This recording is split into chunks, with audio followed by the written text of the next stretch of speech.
the back seat. Check the back seat. All right.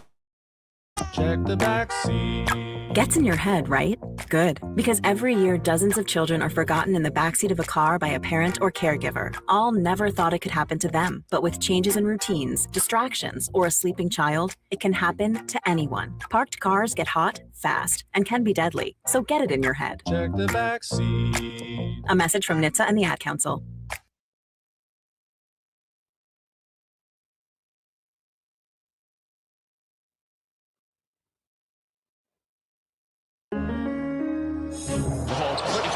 Crossover. Oh, killer crossover. Just crossover. It just crossed him over. Dempsey, another victim to the crossovers. Cross him up and sit him down. Hey, the crossover is powered by Everlevel Concrete Repair in Omaha at everlevelconcrete.com. This should be fun. Well, yeah, I suppose. Hi, Matt. Hi. More fun than it would have been if the game had gone the other way. It would be way more fun if the game it'd be way less fun. No, it would be way more fun if the game went the other way. I disagree. It'd be way less fun. That one's going to hurt.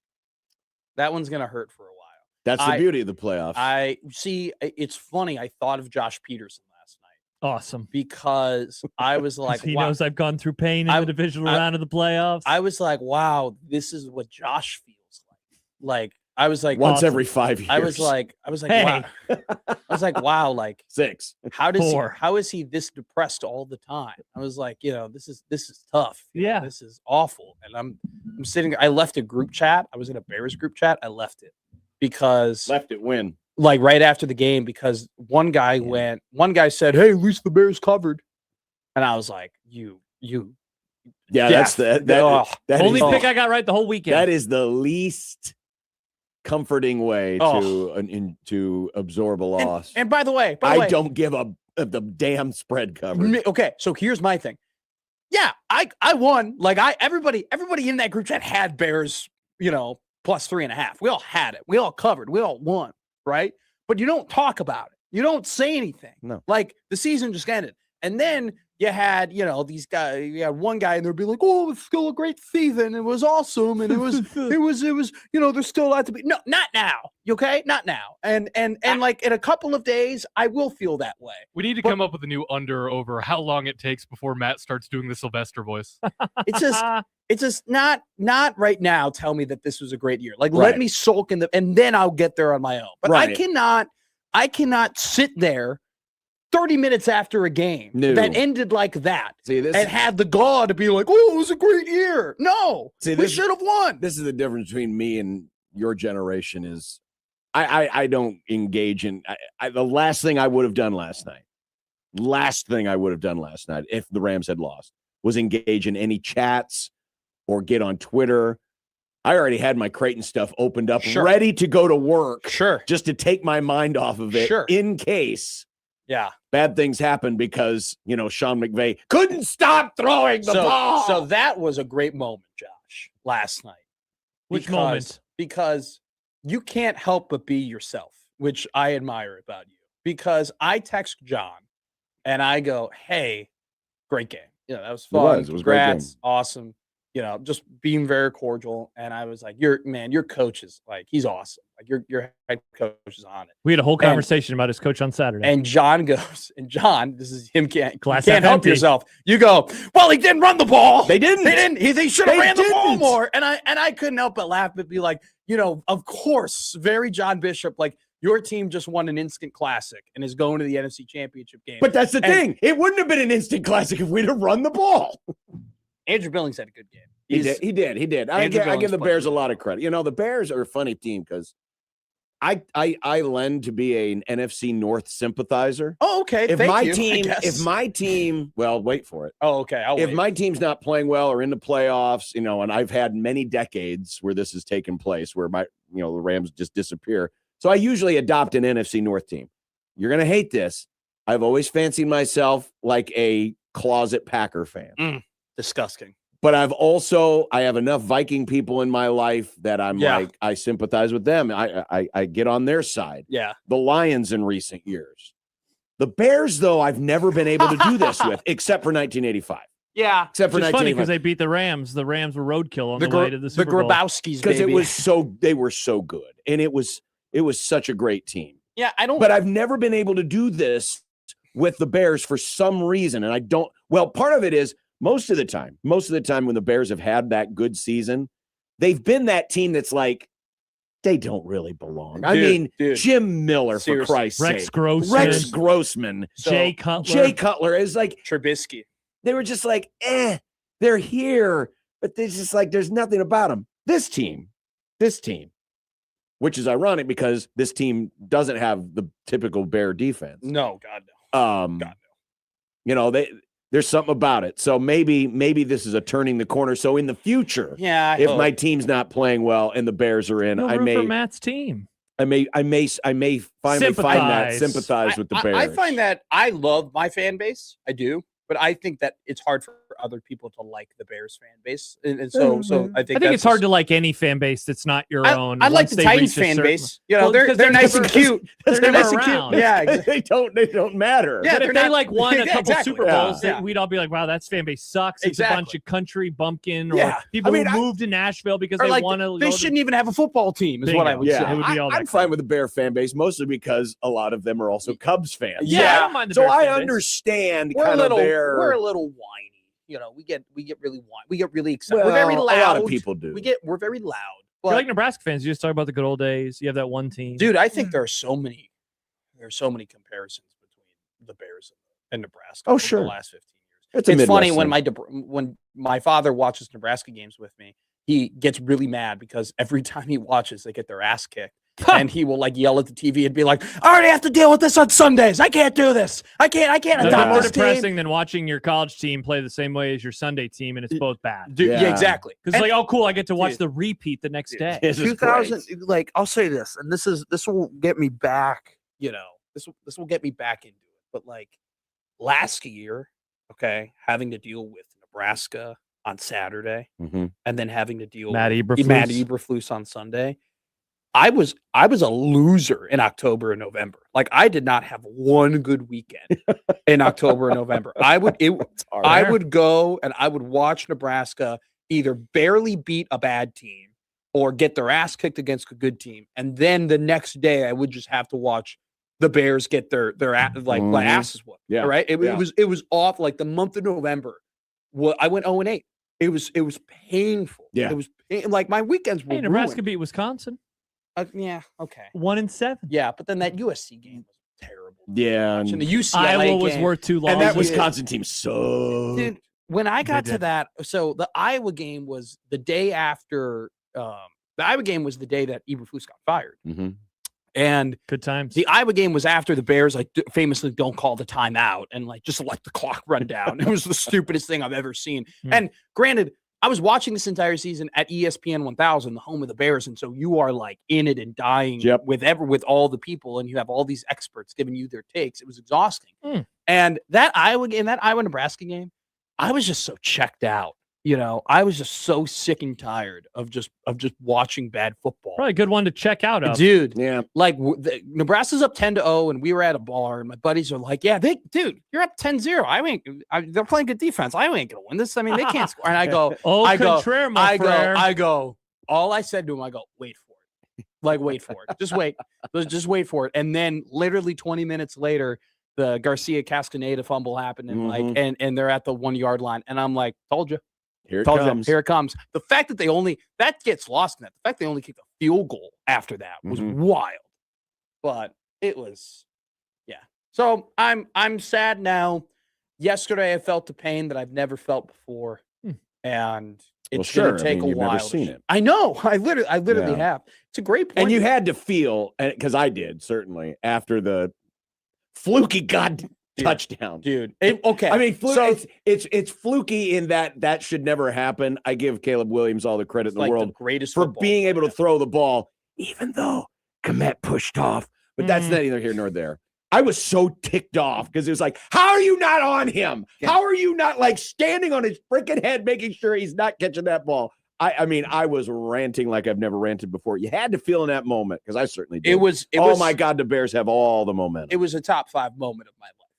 I mean, that was an insane play. I'm not exact. So I was at St. Andrew's Bar, which is a Bears bar. No. Shout out to Josh Peterson for connecting me with them. Kind of. I mean, it's not really it was more Stibbs. Okay. But like at the same time, we went there and you found the guy and the guy came over. That's true. I went up to buy a beer and the guy started talking to me because he recognized my name when I asked for my check. I was like, there's a guy over here who works at the station. He's a Bears fan. Yeah. And then he came over and now Matt went and watched the game there. There was like 60 Bears fans there and it was awesome. Oh, so you were watching in a bar. In a bar. And he makes that play. And they've apparently been going there for over a decade. They've raised money for a local food pantry. So sick. Yeah, pretty sweet. I'm not surprised there's a Bears bar. And so I met so many like cool people and whatever. And like I met this guy, Paul. Paul and I were just kind of watching the game together, and that play happened. And Paul and I grabbed each other and we started jumping up and down. It was like the wildest crazy. I honestly, and you're gonna hate me for this, but I felt more joy in that moment than I did when the Cubs won the World Series. All right, that's pretty nuts. That is nuts. Like that's crazy. But that singular moment, that like 10-second frame, I was more excited and happier than any other sport. When Chris moment. Bryant threw the ball? I cried when the Cubs won the World Series. I cried. Yeah, but you've also admitted that you're not as active a Cub fan as no, you are I'm Bears. the Cubs. I watch the Cubs twice a week. Right. I get the roster. I make sure I watch 2 games, and I'm like, great, Nico looks good. Yeah.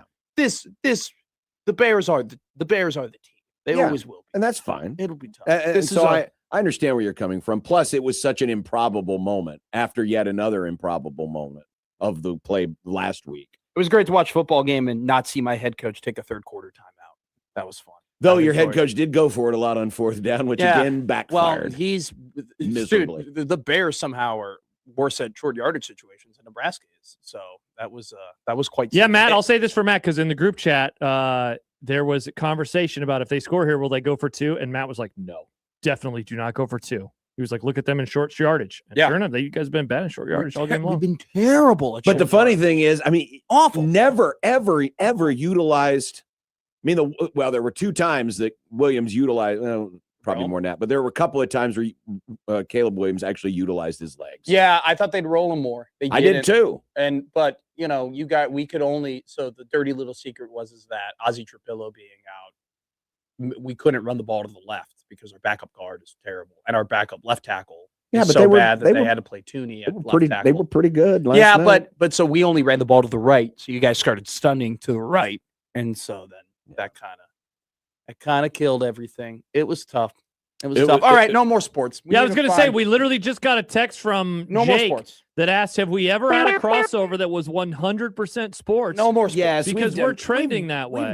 We've done it before. It's definitely gotten more This is the one time. This is the one time we have the Rams and the Bears fan. Yeah, it is true. Because I need to consume more content that's not sports in order for us to have not necessarily non-sport pilled conversation. No, that's not true. I gotta watch more movies. No, finish definitely. The Town. You know how many movies Happer's seen? I didn't finish The Town. I didn't.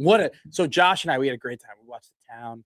It was half of the town. Half of the town. Half of the town. Which is just Village? it's just called half of the town. So Dorchester. Yeah. We watched Dorchester. Uh-huh. And you got a lot of great stuff still to come. It was man. Like the girl just found out that Doug is a part of the gang that robbed her bank, or potentially part Spoiler of alert. Okay. Yeah. Well, if you've never seen The Town. The Town I don't came need out to see in The Town. 2007? 10. 10? Yeah. Really? It's a 2010 movie.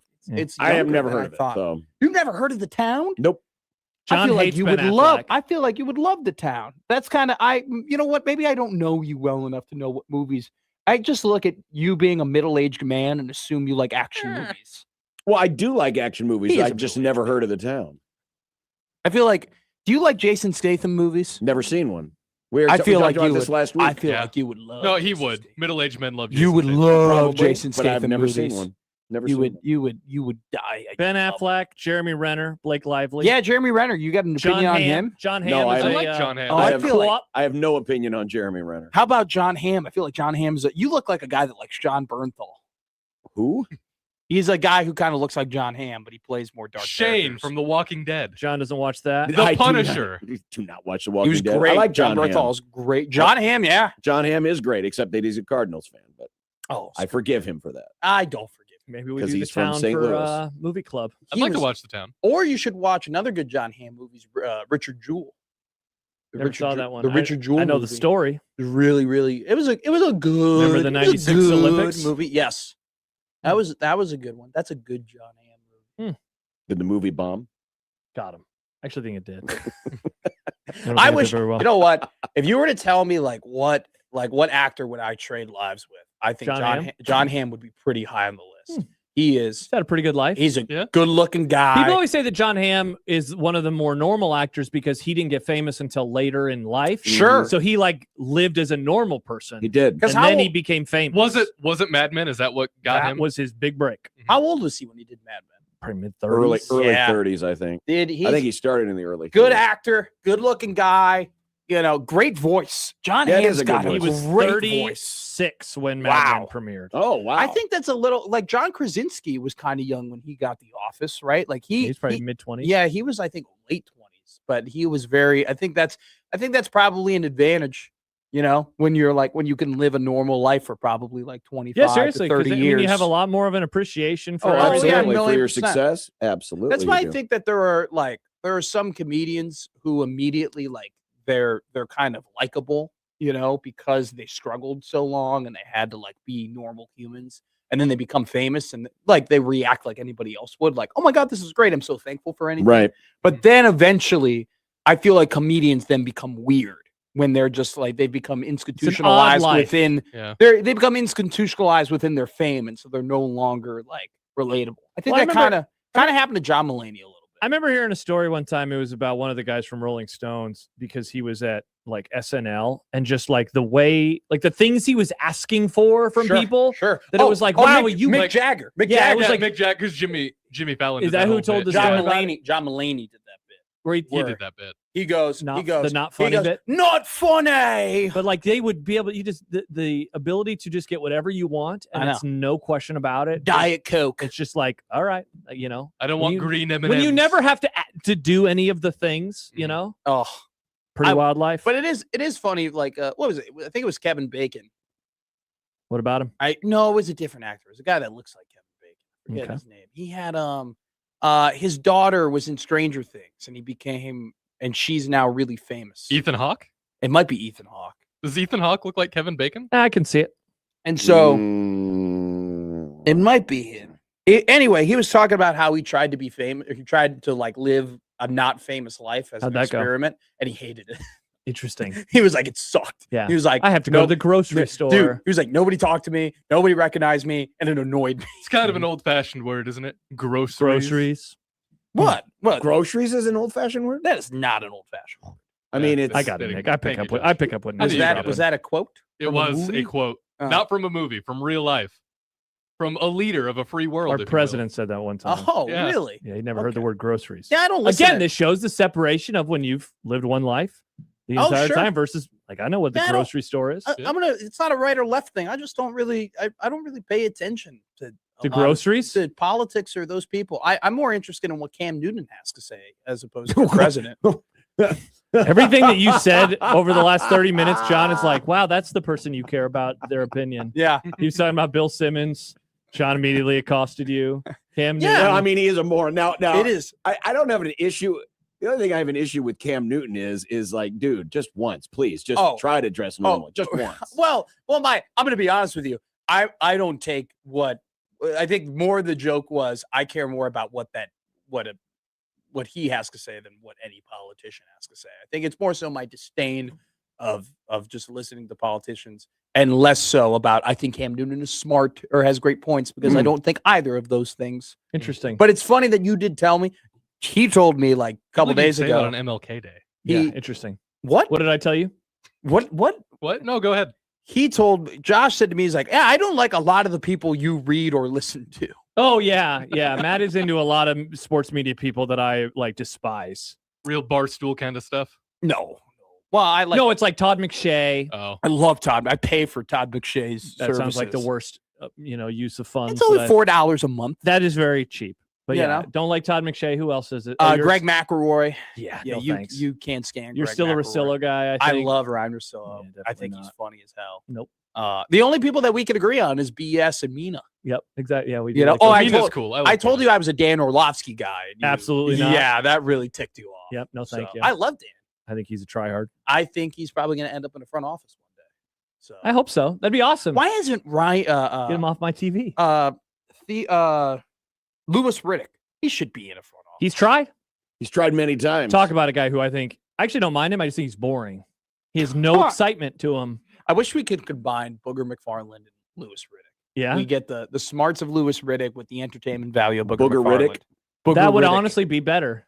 That would be the ultimate broadcast. Yeah, because I don't mind Booger is fun. Booger's a good time. He likes to have a good time. He does. He just doesn't sitting on the little traveling Monday Night Football thing. Have you guys watched? It's a good form of gimmick. Have you guys watched Booger and Chris Berman on NFL Prime? It's been a long time. I did actually. When Recently? I realized it was back, I was on the ESPN app for some reason. And I was like, well, this is kind of interesting. It doesn't have. It's never going to be the same as when it was Chris and TJ. Yeah, because they had such a great chemistry together. But it worked. Chris is losing his fastball. Yeah, he's like mid-70s. Yeah, well, I don't know. Al Michaels is still on Amazon Prime. He has also lost his fastball. Bob Costa still has good. He barely talks on TV anymore because he had also lost his fastball. Yes. It was a lot of slow pitches. These are all people that Dana Holgerson's like, man, I still got it compared to these guys. Handshake me. Dana Holgerson looks like Nolan Ryan compared to Bob Costa. How great would it be if somebody was like, hey, Dana, which broadcaster do you try to emulate? And he said Al Michaels. That'd be perfect. Like, oh, you know what? Actually, you're kind of nailing it. Yeah, you're there, man. Yeah. He goes, yeah, I think me and Michael Wilbon, man. He's talk about it. He's kind of. I love. Don't get me wrong. Love Michael Wilbon. Here we go. See, that's great. Everything Matt says about personalities in sports. Loved. Grew up.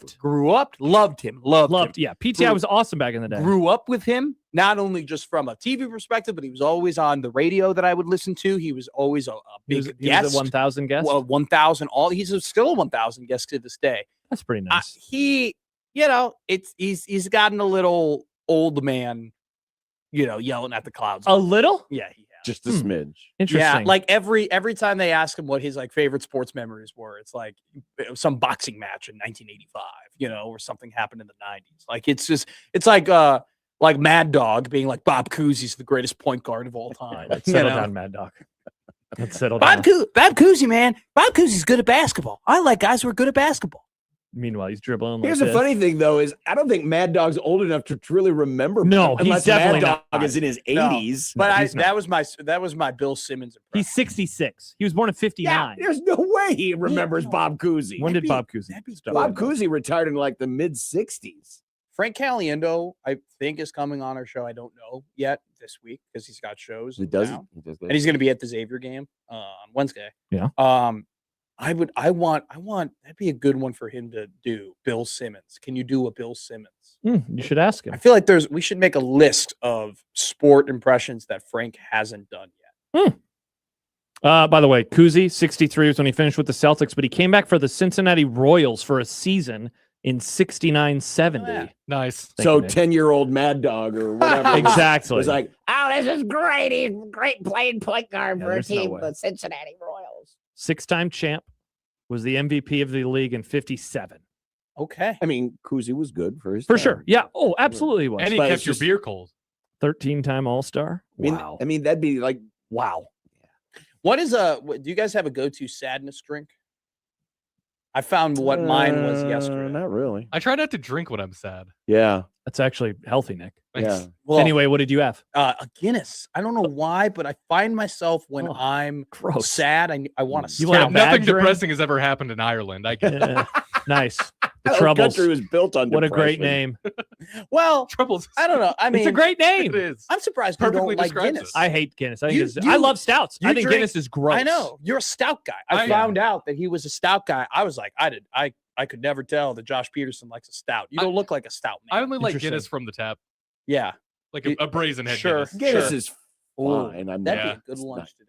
not something I would Just a enjoy. Guinness. I might go. Get a Don Draper lunch. I might get a brazen head Guinness today. Great fish and chips.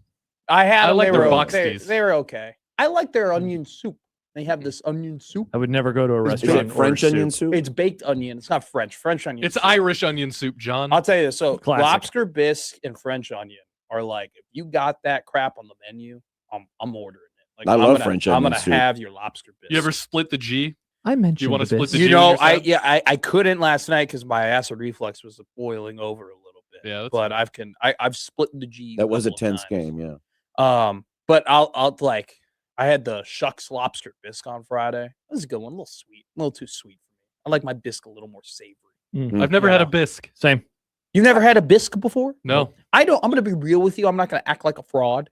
I don't know what the difference between a soup and a bisque is. Yeah, I don't know what the difference is. I just think it's got a little more je ne sais quoi, you know? It's like groceries. Very interesting word. It sounds more fancy to say bisque than soup. Yes, it's way more fancy. If I served you a Actually, soup, you'd be like, "Oh, it's okay, it's a soup." But if I go, "Hey, I made you a bisque," you would be like, "Whoa, wow, Matt, I'm pretty sure you guys have probably had a bisque before because all it is it's using a cream base. Yeah, bisque is cream based. That's all. okay." It That's really what I is. thought. Yeah. like the cream. Because we have the wife found a recipe for I miss the cream jalapeno tea. carrot bisque, which is it's amazing. Oh, Jalapenos that and carrots are two sounds- things I don't it's think amazing. about. incredible! It's amazing. Because you get the sweetness from the carrots, but the spiciness from the jalapenos. Yes. Wow, It's good. What a combo!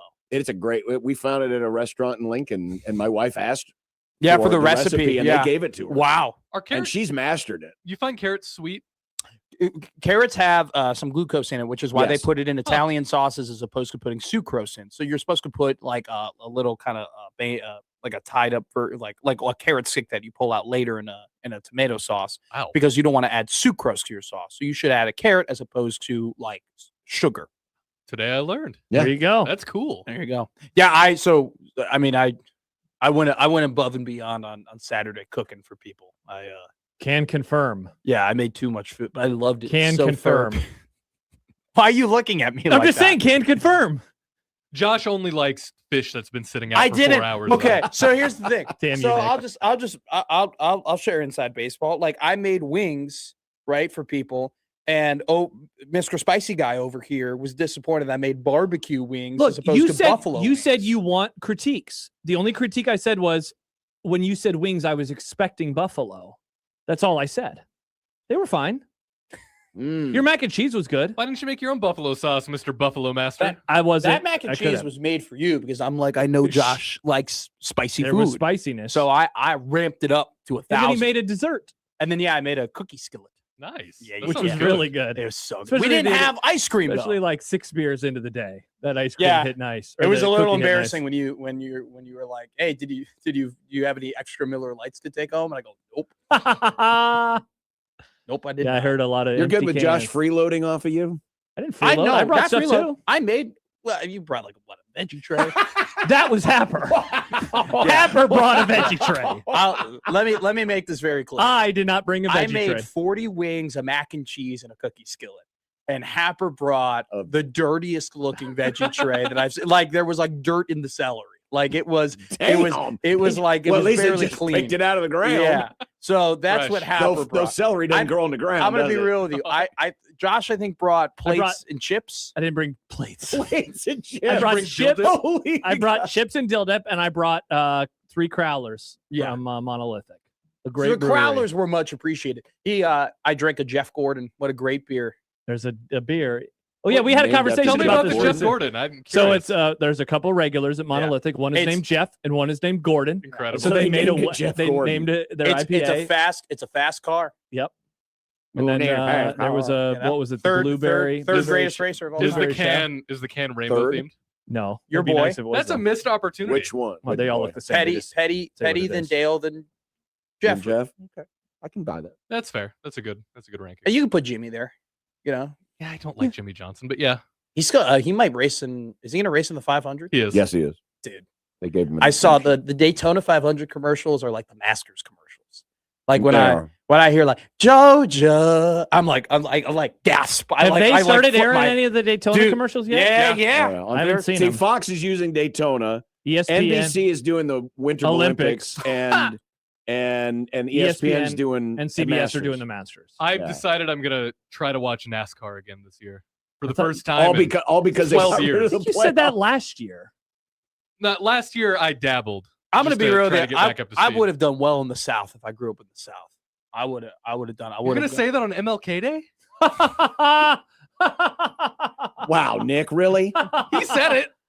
I mean, you actually kind of made it I worse. mean, Yeah. that's That's where I'm just saying, I did the stereotype. I would watch NASCAR on Sundays last year, get fried chicken and get KFC and crack open a nice cool Budweiser. That sounds like a very NASCAR meal. And I was like, this is great. This is the life. This is awesome. I can't believe I haven't done this more, Well, I dabbled in NASCAR last year. I watched Talladega because that's my favorite track. And then I watched the last few races. Yeah, and then you watch the nerdy Europeans go in a bunch of different ways. I love the nerdy European. My favorite nerdy European won. Yeah, won the championship. So are you going to do a second podcast, Stock Car Saturdays, and do it on Tuesdays? Excellent question, John. Stock Car be Stock Car Sun. No, why couldn't it be Saturday? I like that. But yeah, so I don't know what Odson brought. Happer brought a veggie tray. Schaefer brought his house. And also he made some pigs in a blanket. I don't have pigs in a blanket enough. I had one. Yeah. Yeah. They were moist. Yeah. They were like, I feel like I love a boiled dog as opposed to a grilled dog because you get that kind of moisture from the dog into the bread. Dude, when you have that and a pigs in a blanket, can't beat it. Can't beat it. Sounds good. Sounds nice. We gotta. Is there a Chicago style dog place around here? Ooh. Is there a place in Omaha that serves a Chicago dog? Sonic? No. That was a joke. No. It has to be Vienna beef. I feel like we don't have. Oh, it got to be Vienna. It's got to be Vienna beef. We got. I think we have a shortage of hot dog based places just in general. Just this is hey, you can. We only make dogs. I thought we went through a phase where there were a few of them in this area, and then they kind of disappeared. So it looks like I looked it up. Our friends at Cheeseburgers, which have multiple locations, sounds like they have a Chicago style dog. Okay, but is it Vienna beef? That's a good question. That's John. what makes it the Chicago style. I don't know. I've never ordered the dog there. I'll say this: burgers though. Fair, people were like, "Oh, you must not like pizza out there in Omaha, or you must not like hot dogs out there in Omaha because you're so used to the the quality or whatever." I'll have a red dog any day of the week. That Fairberry red dog, they're fun. I like them. That makes one of us. They're fun. No, they're good. Are you especially when you grill the crap out of them? You seem like the type of guy though that you're kind of taken aback by the redness. No, I just don't think that they're all that in a bag of chips. They got a nice snap, Yeah. They give you a nice little bang, you feel it. It's not a brat, but it's not a brat. That's hot dogs tagline. Hot dog, but that's not a brat. I mean, that's a lot of hot dogs. Mm-hmm. That's a lot of hot dogs. We talk about the hot dog being a sandwich. Is a brat a sandwich? A brat would be whatever a hot dog's considered. Yes, but we got to give brats more credit, man. They've been holding down the fort. I mean, brats are awesome. Brats I can make fun of all the time for my brats and baked potatoes. We got to give brats make more fun of you credit. for eating it all the time.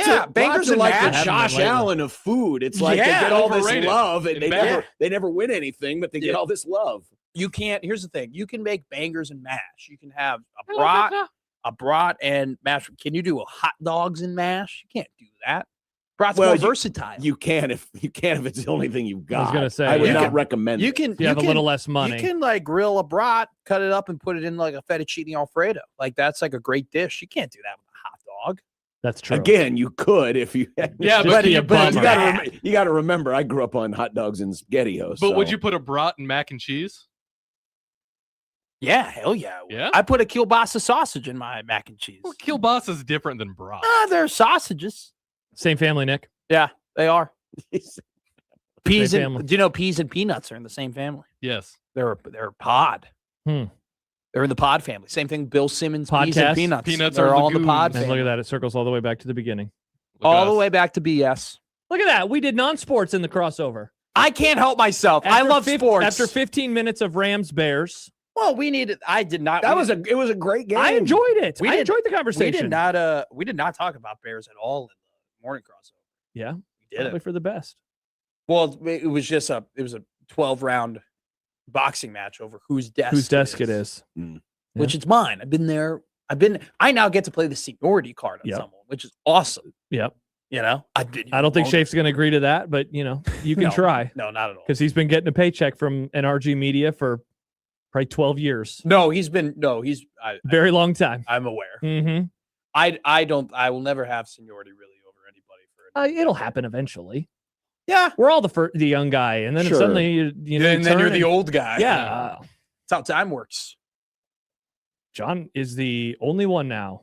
That was so above me. I told somebody, I was like, yeah, we were all like the 16:20 of the zone, whatever. And they were like, yeah, when do you go to bed? I was like, I went to bed at like 1. And someone goes, they stay up that long? They can last that long? Saturdays, I'm about midnight. Yeah. God. It was fun. It was a good week. It was a good weekend until DJ Moore stopped running around. And then it was a bad weekend. But it was a great pass to Cam Curl.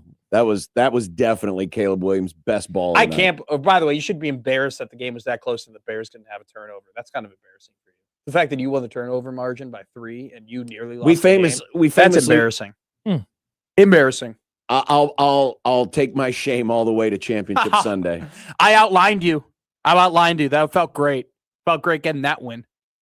When we were trying to guess the line, and John goes 1.5. I go, it'll be 2.5. I got that win in. Hey, there you go. I know. I got to find my wins. Again, point spreads. Who gives a flip? I got the dub. Nick Saban cares. He cares a lot about point spreads. Talks about them too much. I think a lot of coaches do. Tom used to trigger Tom to no end because it would put bad expectation or unhealthy expectations. Why did we switch hockey for basketball? Because I wanted to watch the NBA, and the other TV wasn't working for some reason. Oh, you mean hockey's saluting MLK Day too? They are. They're playing in the middle of the day for some reason. Yeah, it says NBA MLK Day. And he was no. I was talking about NHL. Oh. Yeah.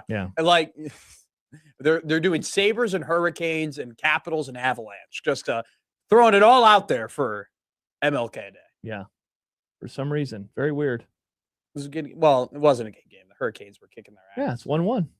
Well, I mean, there's a difference between being 1-1 and playing quality hockey. Yeah, well, I don't know that difference, which is why we're watching basketball. Well, there you go. Have a good day, Matt. Crossover is powered by Everlevel Concrete Repair in Omaha at everlevelconcrete.com. Who's crossover? Rams crossover. I knew I'd 16:20 the zone.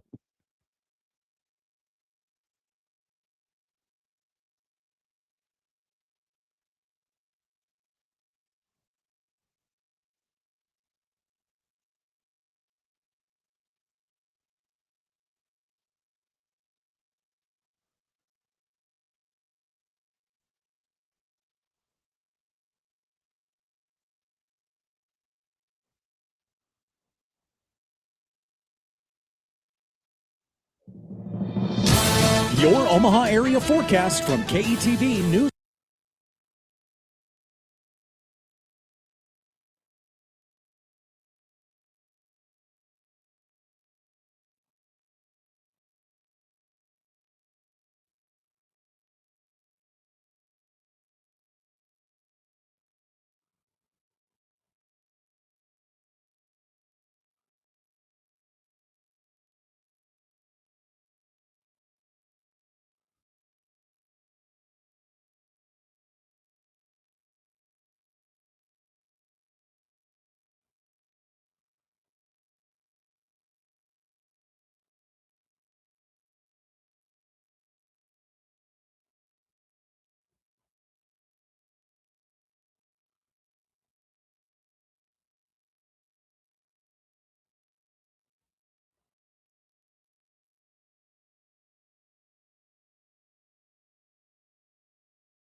Unsportsmanlike conduct on 1620 The Zone. Husker Athletics, Creighton, and yes, UNO. Don't miss a moment, they'll give you your fix. They're on every day from 2 until 6. Spend your afternoons with John, Josh, and Nick.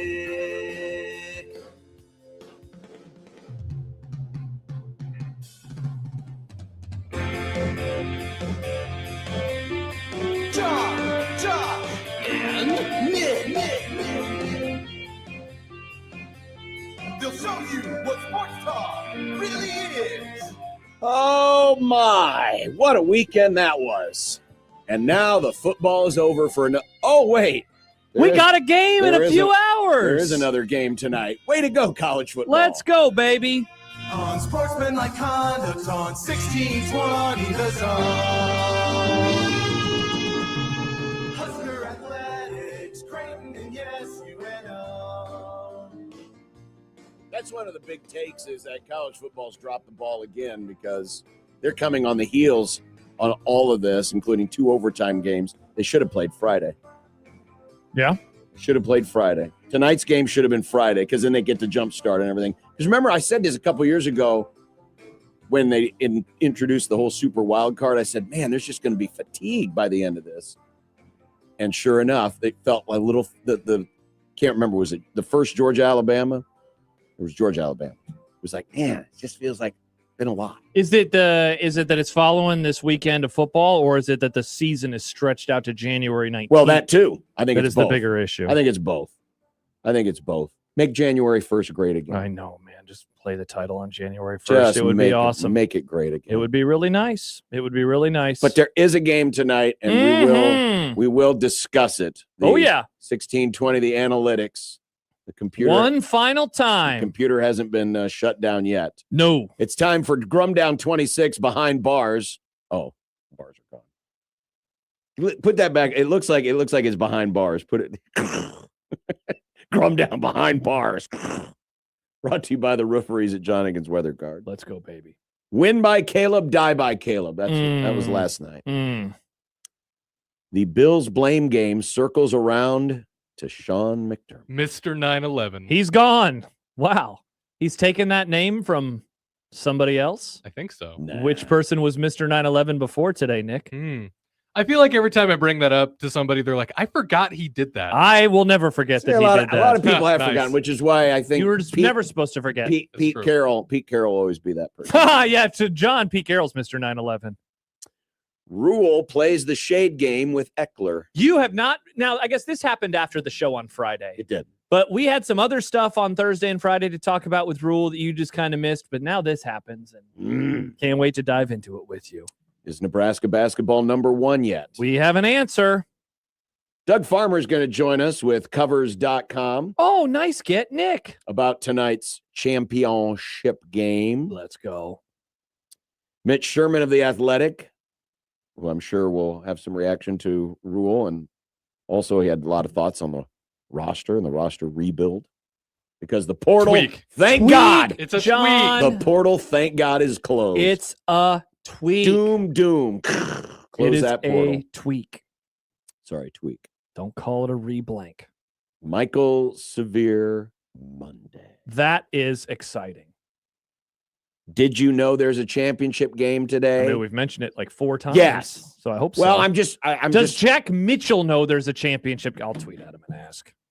Because he always is the one who forgets. He forgets it during the men's basketball season.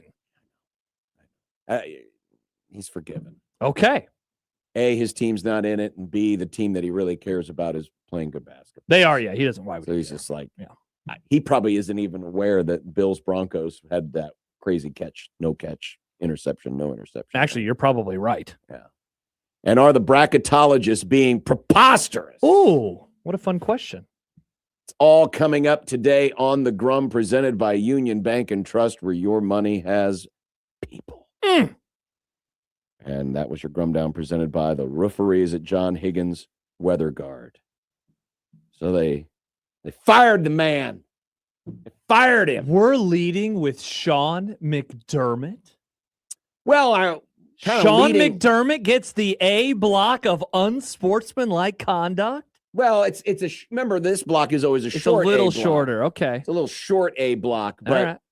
but I mean, I know we spent plenty of time in the crossover on last night's game, but the best game and the one that creates the most conversation was Saturday's for a variety of reasons. For many, many, many, many, many reasons. Narrative reasons, injury reasons. My Josh Allen take is continuing to age very well. Referee reasons. It did kind of have it all. You know, it went down to everything. The wire. It had overtime. The only thing that game was missing is if it was the olden days and you could have won with a walk-off touchdown on the first drive. But both teams had the ball once.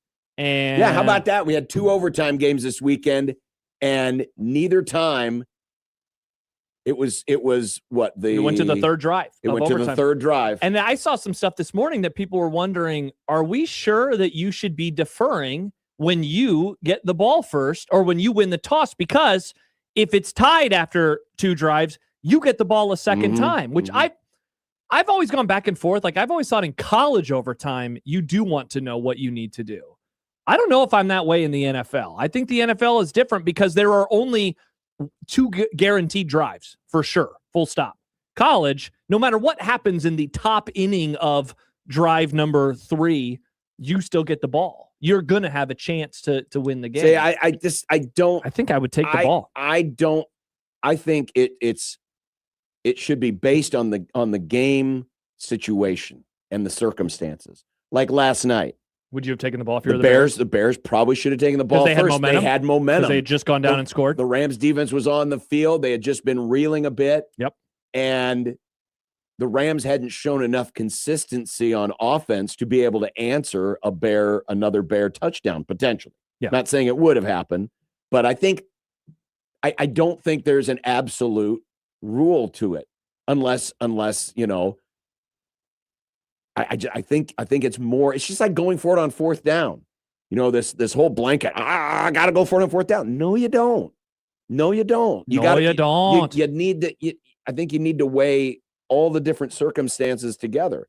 You know, you can't just be beholden to whatever the book says. You know, sometimes you got to have a little bit of seat of your pants. But that's neither here nor there. I am surprised at the results of our poll question, which you can vote on right now on the J-Tech Construction Zone Twitter page at USC 1620. We asked the question, was it a catch or was it an INT? Was it a catch or an INT? And take your Bills bias out of it. I think it was a catch. Wow, I think it was an interception. Ditto, interception. Catch is winning 58-42 on our J-Tech Construction Zone Twitter poll. And here's why I think it was an interception. Because it's always been called an interception on a play like that. Well, and I thought the first person I saw explain this was Gene Steratore. By the way, Tony Romo missed a golden opportunity Saturday night to razz Gene about Dez caught it. Because wasn't he the referee for that game? Yes, too? He was the guy. And that's when the ref actually made the call. Yeah. Based on what they didn't go up to yeah. But anyway, that's neither here nor there. The explanation was pretend that the defender wasn't there. And instead of the ball being taken away, the catch doesn't get completed because he didn't survive the ground. Yeah, it would have been because in the NFL, you've got to survive the ground. And while, yes, there's a lot of great still photos of Brandon Cooks' ass on the ground with him still mostly in possession of the ball, it doesn't take into account the fact that the play was that quick. I mean, it was bang, bang. I mean, in the moment, I said, that's an interception. Yeah, I did too. Before any replay, I didn't think there was any way that they were going to overturn it because I've watched that play many times and I've watched a defender come away from that position many times with the ball. Right. And they always give it to the defender. Now, last night, same thing almost exactly happened with Devontae Adams on the Rams touchdown drive in the fourth quarter. And in that moment, I thought, crap, doesn't this always happen? We get a stupid moment like this, and it goes one way and people are all up in arms one way or another about it, and then it happens again and the call is different. And yet watching that in real time, I thought, okay, he had it, he goes down, and then the ball gets ripped out. And so, and I'm trying so hard to take my blinders off, because obviously that affected my team. And so here's what I think I can, because I wanted the Bills to win, I wanted the Bears to win, and I thought that they got both calls right. I thought that they got both calls right, even though I didn't want them to, but I thought that they nailed both calls. So unbiased Josh. So that to me is the best explanation, is if you take the defender out of it and the ball pops out when he hits the ground, which essentially is what happened. The problem was it was starting to become a 50-50 ball before they hit the ground. Correct. It was already starting to move. It was starting to get ripped out. And then by the time they do hit the ground and survive the ground, the person who survived the ground was Denver. Yeah, it's already in his hands. Yeah, the other way to view it is this. Pretend that your team is on defense. What do you want to happen? And if you say, well, I think it's an interception. I mean, you kind of give the game away right there too. Well, I understand that. Listen, everyone's going to see it through whatever color, whatever they wanted to happen that they're wearing. But I think a lot of it, and Sean McDermott, and of course his last moment as the Bills coach, is going to be calling a reporter. Yeah, see, on the plane. I missed all this I didn't hear this until it was like in something yesterday, because we immediately just turned it over to the NFC game, and so I missed that. So, well, and I didn't hear about it until yesterday. So it was after the fact on Saturday. I think I heard about it Sunday morning. But McDermott holds the press conference, obviously disagrees with the call, but then after the Bills have already loaded the plane, McDermott apparently calls one of the Bills beat writers and goes on this long thing about how and that's going to be his last moment as a Bills coach. Yeah, pretty crazy. Which is insane. But I personally think it's a mistake that they're letting Sean McDermott go. I'm surprised that you feel that way, mainly because they haven't been able to get. I mean, they made it to the AFC Championship game twice, but at a certain point, doesn't it just get a little bit stale? And kind of plateaued. Yeah, I definitely. But I would say that the team, as a team, peaked multiple seasons ago. As a roster, as a group of players around the quarterback, as the window and all those things. And that's not even taking into account no Mahomes, no Lamar, because I know you have thoughts on that. But as a team, I thought that this was the worst that entered the playoffs of this era of Bills football. Yeah, what was the stupid narrative? No, I know, but there's no Mahomes, there's no Lamar. But see, you don't have to view it through that lens, though. You can view it through why is the team getting worse? And I think that part of that is on the head coach, right? and the drafting and the GM, which they're keeping for some reason. Who they kept and promoted. Yeah, now that's stupid. And that was the other part of it too, which I think the Bills are making a big mistake. Not only are they keeping the GM, but they're giving him more power because McDermott never reported to him. McDermott always reported straight up to the owner, to the Pagulas. And so I'm guessing there's a little bit of a dynamic there as well. I mean, you're right. This is probably the lesser version, but part of that too is Josh Allen. He wasn't as good either. 4 turnovers, including the one at the end of the first half. At the end of the first half is one of the dumbest turnovers you will ever see a veteran quarterback make. Yeah, 7-point game suddenly turns into a 10-point game. I mean, C.J. Stroud was like, "You got to tell me how you did that. I need to see that." Well, and he certainly applied it to Sunday afternoon. Why C.J. Stroud sound like Elvis? Because I'm from Texas. I don't know. He sucked. I'm bad. I should have never been the rookie of the year. That should have gone to my guy Puka. I was going to say, was that Puka's year? Yeah. So here's the question. Here's the question with McDermott. Is he more likely to end up like Vrabel, who we look back and at the moment we were like, this is a stupid firing. Tennessee, are you serious? You're getting rid of this guy? And they are still searching now for another head coach. Or is it just going to be a guy who gets fired because his team is unable to break through and it is what it is? I am more apt to believe that it's the latter. I don't think that Sean McDermott is some incredible leader of men like Vrabel. Vrabel is an insane in-game coach in a good way. But McDermott, he took the Bills to the playoffs before Josh Allen. I mean, the Bills were awful before McDermott. Yeah. And then he took them to the playoffs before they got Josh Allen. See, I think he could honestly, and some of this too is age based because he's about 10-ish years younger. I think he'll be a better hire for his next team than John Harbaugh will. So what I hear you saying is Josh Allen didn't actually move the needle as far as getting the Bills to the Super Bowl at all because he's overrated. And that's the thing too. You always choose a quarterback, right? You're always going to choose the quarterback over the head coach. Sure. I just don't think that like he gives the team like a schematic advantage, at that level. But do head coaches have to necessarily give a schematic advantage? I mean, it depends, right? Well, no, I mean they don't have to, but then I would say, okay, John Harbaugh never gave the Ravens, and I think that it was time for him to go too. I just think But how much of that though? And see, this is where it drives me crazy. People are talking about no Mahomes, no Lamar. No, it's Mahomes. Lamar Jackson's not a winner. He's a stats guy, but he ain't no damn winner. I mean, he wins in the regular season. But he ain't no winner in the playoffs. He's Josh Allen. He's the same guy. How many times has Lamar Jackson beat Josh Allen in the playoffs? 0. Well, they've only played once, though. Exactly. So why are we even using that as a comparison? And because that's part of that's being used to justify the firing of McDermott. Yeah, see, and I wouldn't use it. I would just say they almost fired him last year. Things are stale. They want a new voice, and you hope that you're able to bring in some. I mean, we've seen this a million times. Like, this is not the first coach to get fired because he's unable to break through. I don't think that this is any more ridiculous or less ridiculous than any other firings that we have seen. Like, I would rather, the Packers, it sounds like they're going to keep LaFleur. That firing would have been way stupider, in my opinion. Way dumber to get rid of a LaFleur over a McDermott. 402-951-1620. Is the Prairie Flower Casino Zone hotline. You can email the Grum, John at 1620thezone.com, Josh at 1620thezone.com, and the Equitable Bank inbox.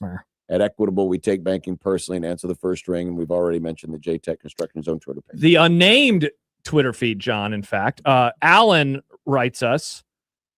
Yeah, I learned that last week. Alan writes, as a Chiefs fan, rarely do you watch a game wishing for both teams to lose and get Josh Allen crying and Bo Nix's broken ankle. I don't root for injuries, but was funny. Wow. Chiefs fans are vicious. Yeah. Wow.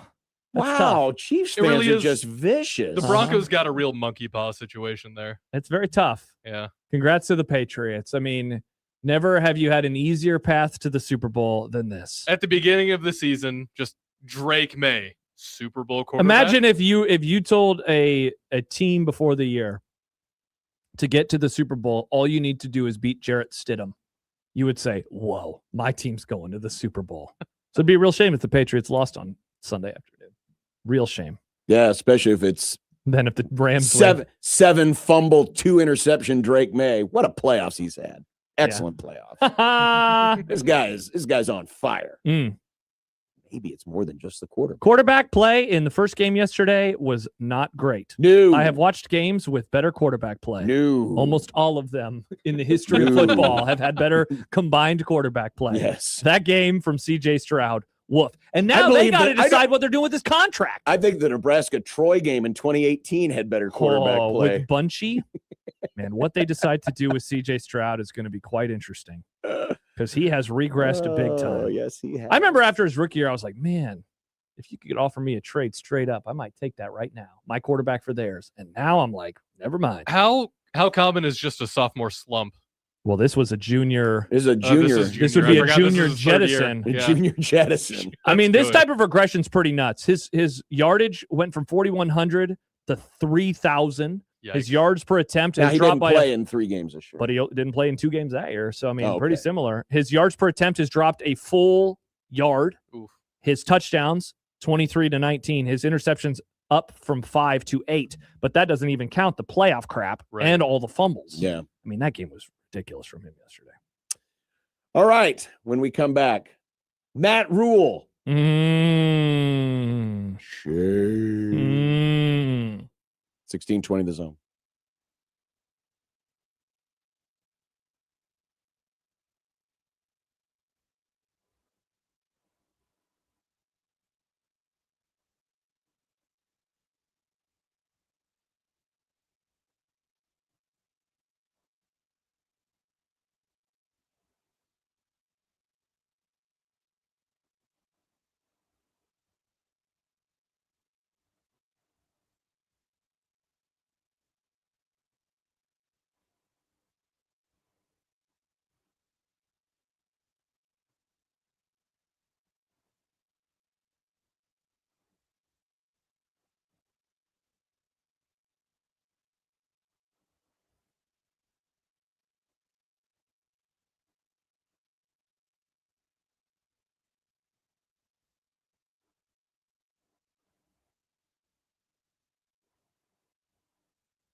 What, it's starting again? KOZN.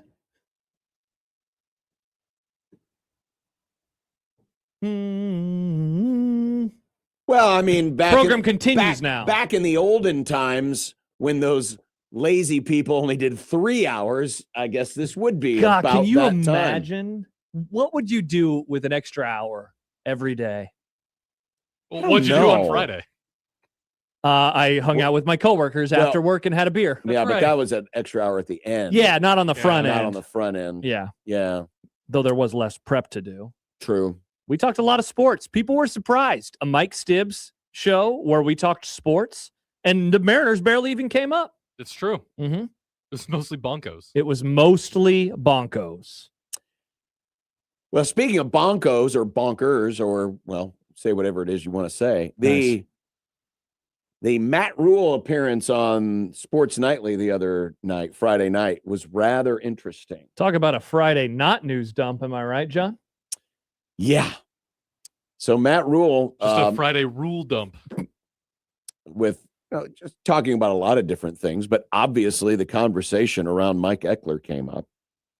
Which still isn't done. Technically, still Nebraska's special teams coordinator, Mike Eckler. That said, ask any of your friends who work inside the athletic department who is in Eckler's office right now, and you will get an answer that is not Mike Eckler. Can we start calling it Eckler limbo?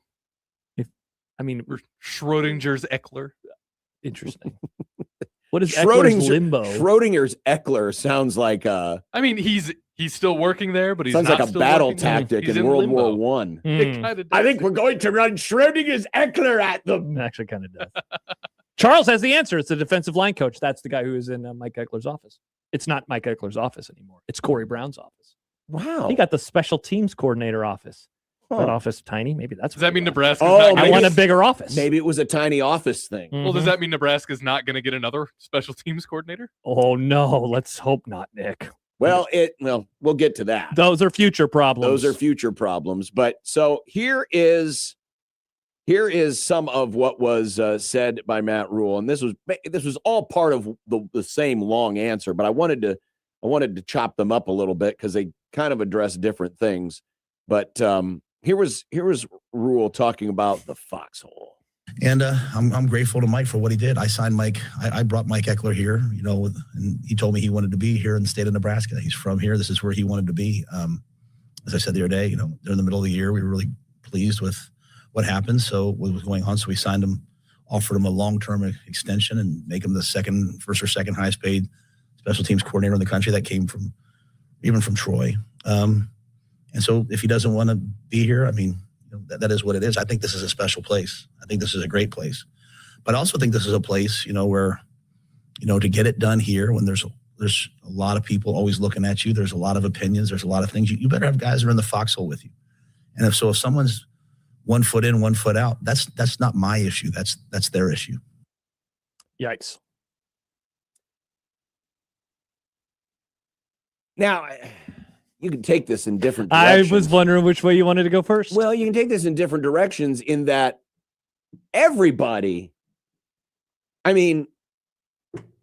just last night, the Rams had like 3 assistant coaches who were getting interviewed by other teams. Mm-hmm. This has become a very mobile industry. Sure. And honestly, it's always been a very mobile industry, but probably even more so because longevity is a thing of the past. So technically, a lot of people are 1 foot in, 1 foot out. You could argue that back in October. Interesting. You talking about the week of that game that they lost 24-6? Maybe it wasn't 1 foot in, 1 foot out, but there's certainly a toe being dipped in a different pond.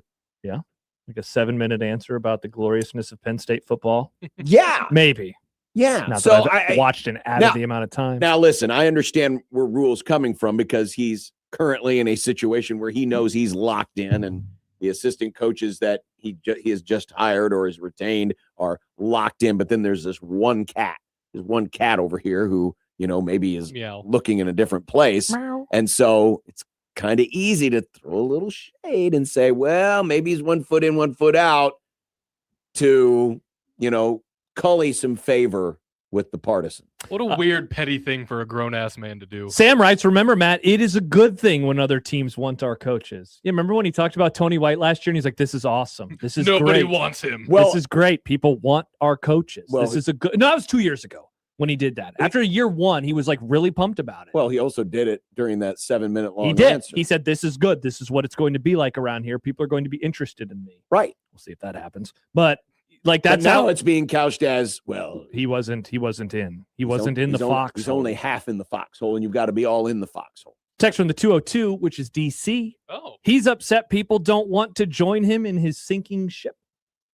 No, it's a foxhole. It's a foxhole. It's not a rebuild. It's a tweak. It's not a sinking ship. It's a foxhole. It's a foxhole. Don't mind the mustard gas. This is normal in World War I. It's not a gunshot wound. It's trench foot. Which team in 2026 represents the mustard gas? Great question. All right, so here is a little bit more. This is where the real shade, or this was the money quote that I saw tweeted. Yeah, this is the one that was like, oh, the foxhole one's also, I think, it's pretty it harsh. Yes, a bit it underrated, I might say, in this whole kerfuffle. But yeah, I agree. This is the one.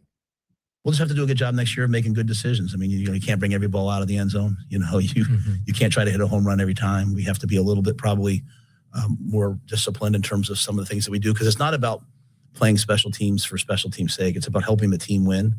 And that's if there's one thing we can do better next year, it's not for the glory of the special teams or the special teams coach or whatever. It's for the unit. And so not everyone always likes that, but you build a team to win. You don't build a team for stats. And so we will have a really good group of guys who will take over the special teams if Mike leaves. And I think we'll be better than we were. It's not for the glory of the special teams or the special teams coach. Mm-hmm. Which lot of people won't like when I say that. That was the one. But then the other thing he said there towards the end about stats. It's not about stats. It's about whatever the phrase. I should have written it down. Nailed it. Odd. Isn't just this just odd? Like, forget about how sad or angry you are at Eckler for leaving, or how frustrated you are at Rule for coming off this way. I just find this very strange, very odd that the special teams rather can have such a big jump. And I don't think was the Iowa part in either of the clips that you've played so far. I don't think, was that in the other one? That might be in this last one. Even that is a part, and if it's not, I'll just say it here, where he says, we want to be as better than Iowa on special teams, and we failed at that or whatever. And it's like, wow, that's so interesting that that's the standard you are holding him and them to, and it's like, I never hear him say hey, our offense needs to be better than whomever. Right. Insert good offense, or our defense needs to be as good as Georgia. You're not holding to those sides of the ball to account. That's a moving the goalpost standard, because the idea was, well, we need to get better on special teams, period. Yeah. Not that, but there was this one game. Yeah, sure. Was Iowa's special teams better in that game? Absolutely it was. Yeah. But then that becomes the gold standard of, well, this is what we actually wanted. We didn't want all that other stuff. Mm-hmm. Forget about Kenneth Williams, changing the momentum and, getting a big old scholarship at the end of the day against Maryland. Let's forget about, the kickoff return in the second half against North. No, it's about Iowa. We weren't better than Iowa. And that's Matt. I can call you that now because that's what you call yourself. That's not why you lost the Iowa game. No. You got dominated in a lot of areas in the Iowa game. Yeah. More than just special teams. But that felt like a little bit of moving the goalposts. Chris in Montana says, why is he saying this crap? See, I'm trying here. I know. I'm trying not to dogpile too much, because I know the end of the season was bad. The vibes coming off the season were bad. And so I don't want to come off as dogpiling on Matt Rule for every little thing. But this is an opportunity where you just say, well, he might be moving on, but we've got these other guys, which is what this last quote that we're going to have for you is about. And you leave it at that. But when you throw shade, and that's what this is. Oh, yeah. That last quip there, the foxhole quip, that was some serious shade throwing. It sounds personal. It does sound personal, and it makes you wonder if, those things don't, those things don't just happen because there's a breakup. Correct. There was stuff that obviously was going on before that. Well, we joked about it too. Like, wow, the sideline interactions between these guys are really weird. But it was almost like I don't want to make anything about it, but it just seems odd. And now, I mean, don't you view those through a way different lens? Absolutely, you do. Like personal. Again, that's how these sound. Tell me if you agree. It almost feels like somebody got, because of the way that the year happened, and because so many things went sideways. The offense didn't flourish the way it was supposed to. Defense took a step back. The defense took a step back. It didn't get better against the run as was promised. But then the special teams comes along and they go from dog crap to silver. I won't say gold because, the Iowa game. Yeah. But they go from dog crap to a precious metal. And a lot of people are like, man, that was great. Oh, this is awesome. This is the way it's supposed to look. Look at the stats. Look at the rankings. And because there wasn't any blame cast towards that side or that coach, it feels like there's a little jealousy here. Yeah. No, hey, don't forget about how they struggled too at the end of the season. Correct. Yeah. It definitely has that view. And it definitely does. And then the sideline interactions. Again, I view it through a way different lens now. Because I remember the first time I saw one of those, I don't remember what game it was. It was either Michigan State or Northwestern because it was our home game. Yeah. And it was like, wow, that's weird. Here was the last quote, and this is talking about, how Rule plans to go forward without Mike Eckler. What I do appreciate about what Mike's done is he's a really good man, and he's a really good coach, and he's taught me a great system. If you look back to the year, all the times I talked about Eck, I would talk about how great of a teacher and coach he is and how the teaching progression is the best I've ever seen. So we'll keep that, right? So, he brought Nick Humphrey here, who played from Tennessee, worked with him at Tennessee. Josh Martin has been here. And I think the secret weapon we've had has been Brett Maher. People might think Brett just does the kickers, punters, and snappers, but man, that guy, he really, really understands special teams. So if and when Eck leaves and moves on, those three guys will take over in some form. We won't change anything. We won't bring anyone in from the outside because the system we have internally is way too good. We got a text from the 531. Is that gone? Like, what is actually going on? This is just a huge distraction. I'm happy we got that text because at the very end, you hear Rule say that if and when he's gone. Yeah, I don't know what the holdup is at this point in time. Everybody is treating it this way. Again, I mentioned the office thing. That wasn't me just joking around. If he was like, and he's back. Imagine if he does come back. Yeah.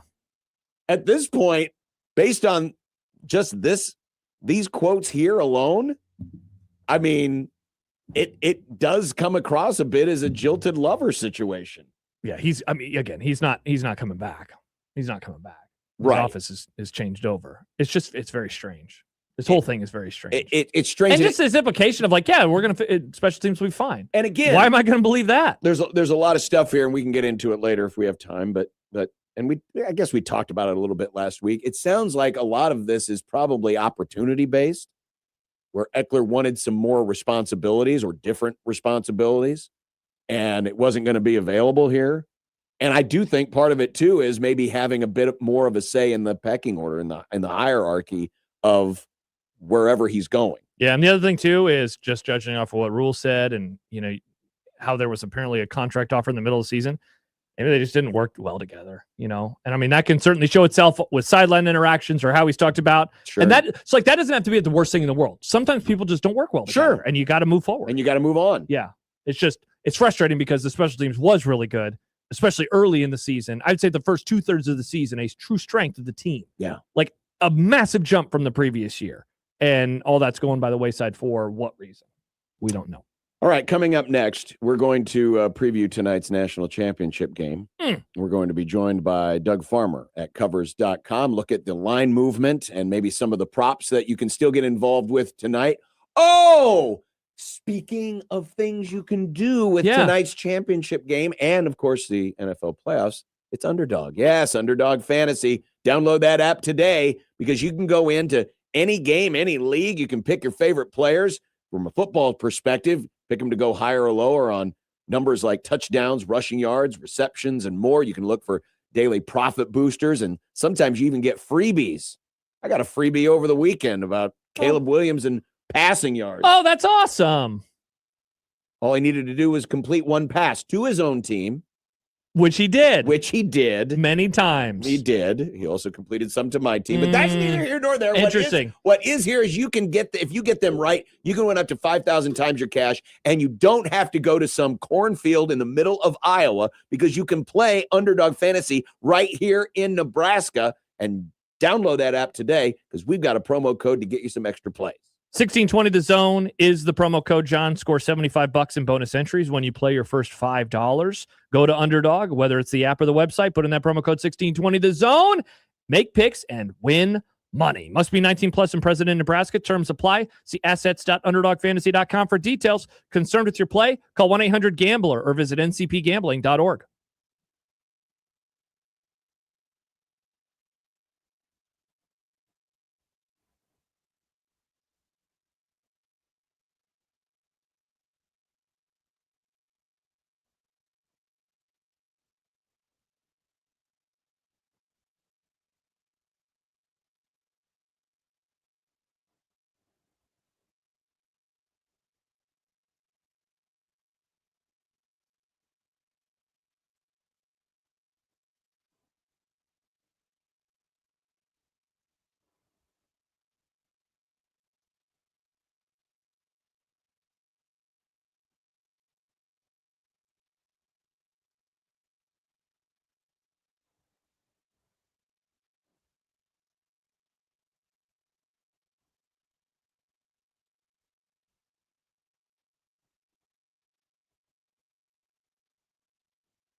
Welcome back. Championship game tonight in the Orange Bowl. Oh, good luck with that, Indiana. Probably should have called Tom Osborne and asked him, hey, what's it like playing Miami in a national championship setting in Miami? Which Indiana will say, we don't care. Mm-hmm. That was 30 years ago. 40. Well, the first one, definitely 40 years ago. I do remember that. Yeah. Douglas Farmer joins us from covers.com to help us talk about tonight's game. from the points perspective. Douglas joining us in the stream today via the Prairie Flower Casino Zone hotline. Douglas, how you doing? Doing all right. I'd appreciate it if, well, let's see here. We could be 3.5 hours into the future and we could already have kickoff. This National Championship Monday is always, people ask me, is it the busiest day of the year? No, it is the slowest. I'm ready. We're all ready. And the crazy thing is, it also coincides with MLK Day, so we got all this daytime hockey and basketball. Very today. strange. It is very strange. Very different. We're also football pilled over the weekend. But let's talk about this line on this one, because the last I saw, it was it opened at 7.5, got bumped up to 8.5 in the 48 or so hours after it first came out. It seems like it's now reset back around that 7.5 in favor of Indiana. Can we anticipate anything here in the next 3.5 hours? Any kind of other moves? I cannot imagine it can reach 7. If it touched 7, the Indiana money would be so quick and so heavy. It would immediately come back to the 7.5. I fully expect it to stay there. I am not surprised by the move. I will say it when you're camped out all week at 8.5, finally coming back to 7.5. I was surprised at how late it occurred. We had gotten to the point that I didn't think we were ever going to get under 8 again. I, as a Miami backer, I'm glad to see a little bit of faith in this world that I'm not the only one. Douglas, how has your power rating of these two adjusted over the course of the playoffs? Obviously, Indiana has bludgeoned their two opponents, and Miami has won a couple of they've won 3 games and maybe 1 or 2 of them in maybe surprising fashion. How has your view of them changed to get to this point from a power rating perspective? When you get to a single elimination tournament, power ratings can help. They can help you figure out exactly where to start in a look, but it becomes much more matchup based. And that's where, looking at Miami, their matchups have proven they are that good on the defensive line. Miami has shown its strength is truly that strong in this playoff and should maybe get a little bit more faith. That 8.5 coming down to 7.5, for example. When you start looking in a tournament setting, the same way in March Madness, even in the NBA playoffs, you get to tournament settings, it becomes much more of a matchup conversation than a power rating conversation. And the matchup conversation with Miami has changed in these last 3 weeks in quotation marks, these last 3 games, as their defensive line has flexed in a way we always knew it could. Let's talk about that, because in the last couple of playoff games, Fernando, and you could actually go back to the Big Ten championship game, Fernando Mendoza played well, throwing the ball well, but he's also taken 7 sacks with a sack rate above what was happening for him in the regular season. Like, if you're trying to find reasons for Miami to keep this close, if not win, is that where you start the discussion? You see what I'm thinking. Look, all due respect to Indiana's offensive line, and it deserves a ton of respect. And all due respect to Fernando Mendoza, he deserves even more. The combination of this pass protection and Mendoza's insistence on holding the ball rather than scrambling or getting rid of it makes Indiana the most susceptible opponent to a pass rush that Miami has faced in the playoff. Texas A&M, Ohio State, Mississippi all had a better combination of offensive line plus scrambling quarterback, or Julian Sand was excellent at getting rid of the ball. Miami's defensive line dominated all 3 of those matchups. This is the matchup that is most in its favor in the playoff. That is where, in theory, quite possibly, Ruben Bain Jr. and Akeem Messiador could determine this game all on their own.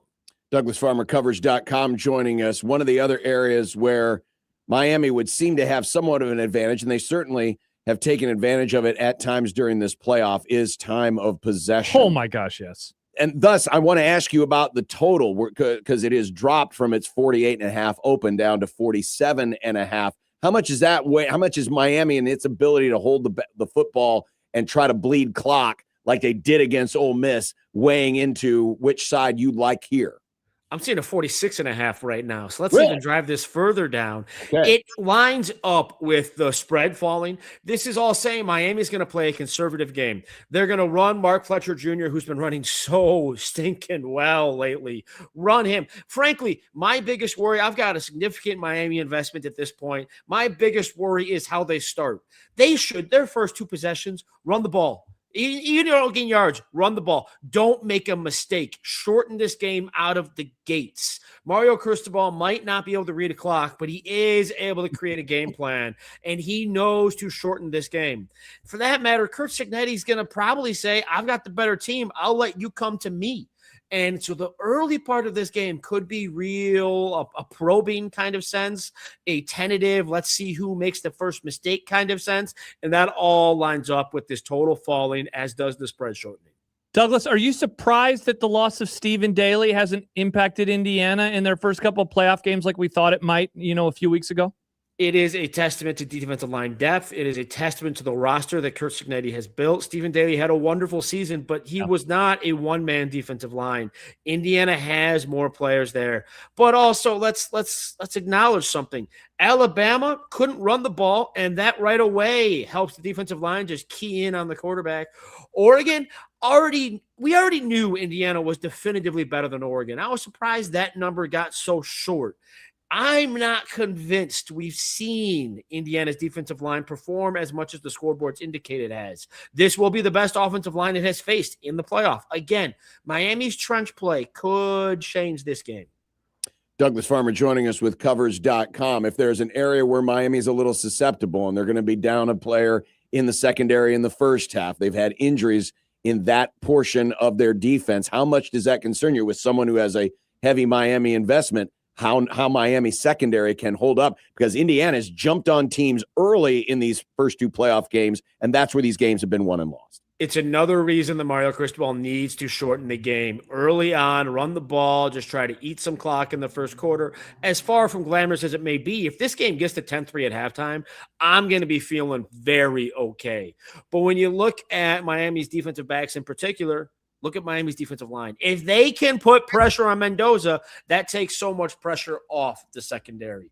I know I sound like a one-note band here, but in one game, that might be the only note I need.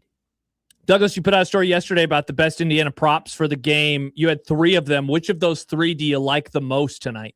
Well, let's make sure the number is what it was. It's the Fernando Mendoza rushing yard under, still at 15.5. Sack yardage counts as rushing yardage in college football. Let's say Miami gets to him only twice. And I frankly think 3.5 should be the number on the over-under. Let's say it's only twice. Well, now he needs to rush for 26 yards.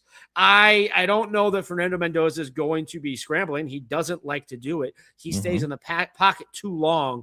I'm taking that under 15.5 rushing yards because I expect Miami to get to him. But I will also cue in on the Roman Hemby under 62.5 rushing yards. Miami is one of the best defenses in the country at limiting explosive rushes. Teams that limited explosive rushes is how Indiana has had 3 close games this season. If you cut into Hemby's big play ability, Indiana's offense suddenly becomes its own bit of a one-note band. Douglas Farmer of Covers.com. What about some Miami props? Anything that's enticing on this side of it?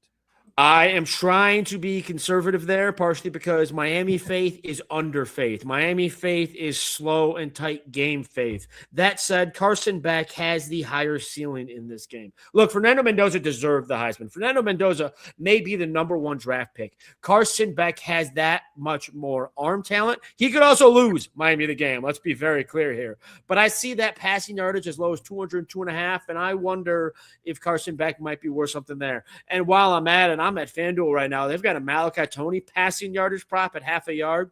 That's a plus 225 payout. If there's ever a game to bring out the trick plays, you've already seen Miami dabble in them. If there's ever a moment, run the Philly special. There's a reason the Philly special was in the Super Bowl. It is empty the quiver. All things are possible. Maybe go grab a Malachi Toney over half a passing yard. Douglas, going back to how you started this conversation, you like the Canes. What is the thing that worries you most tonight? Is it Carson Beck making some, perplexing decisions? Is it Cristobal and some of the stuff that he can do with the clock? Is it just maybe a 3 and out or 2 from that offense and suddenly they're falling behind? Like, what's the thing that you're most worried about tonight? Falling behind 2 scores. Falling behind 2 scores sounds super simple, but that's the concern. As soon as Indiana is up, I don't know how Miami comes back. 1 score, you just treat the game like a normal game stay. But if let's say Indiana gets the opening kickoff, scores a touchdown, Miami goes 3 and out, Indiana scores a touchdown, I will effectively be quitting. I don't know if I will watch the rest of the game. I'll be at one of my favorite bars. They've got a nice Sazerac. I might just enjoy my evening. I think back, and we like to laugh about that game, the 2012 national championship between Notre Dame and Alabama. Part of the reason that game went so sideways was that's exactly what happened. Alabama scored a touchdown.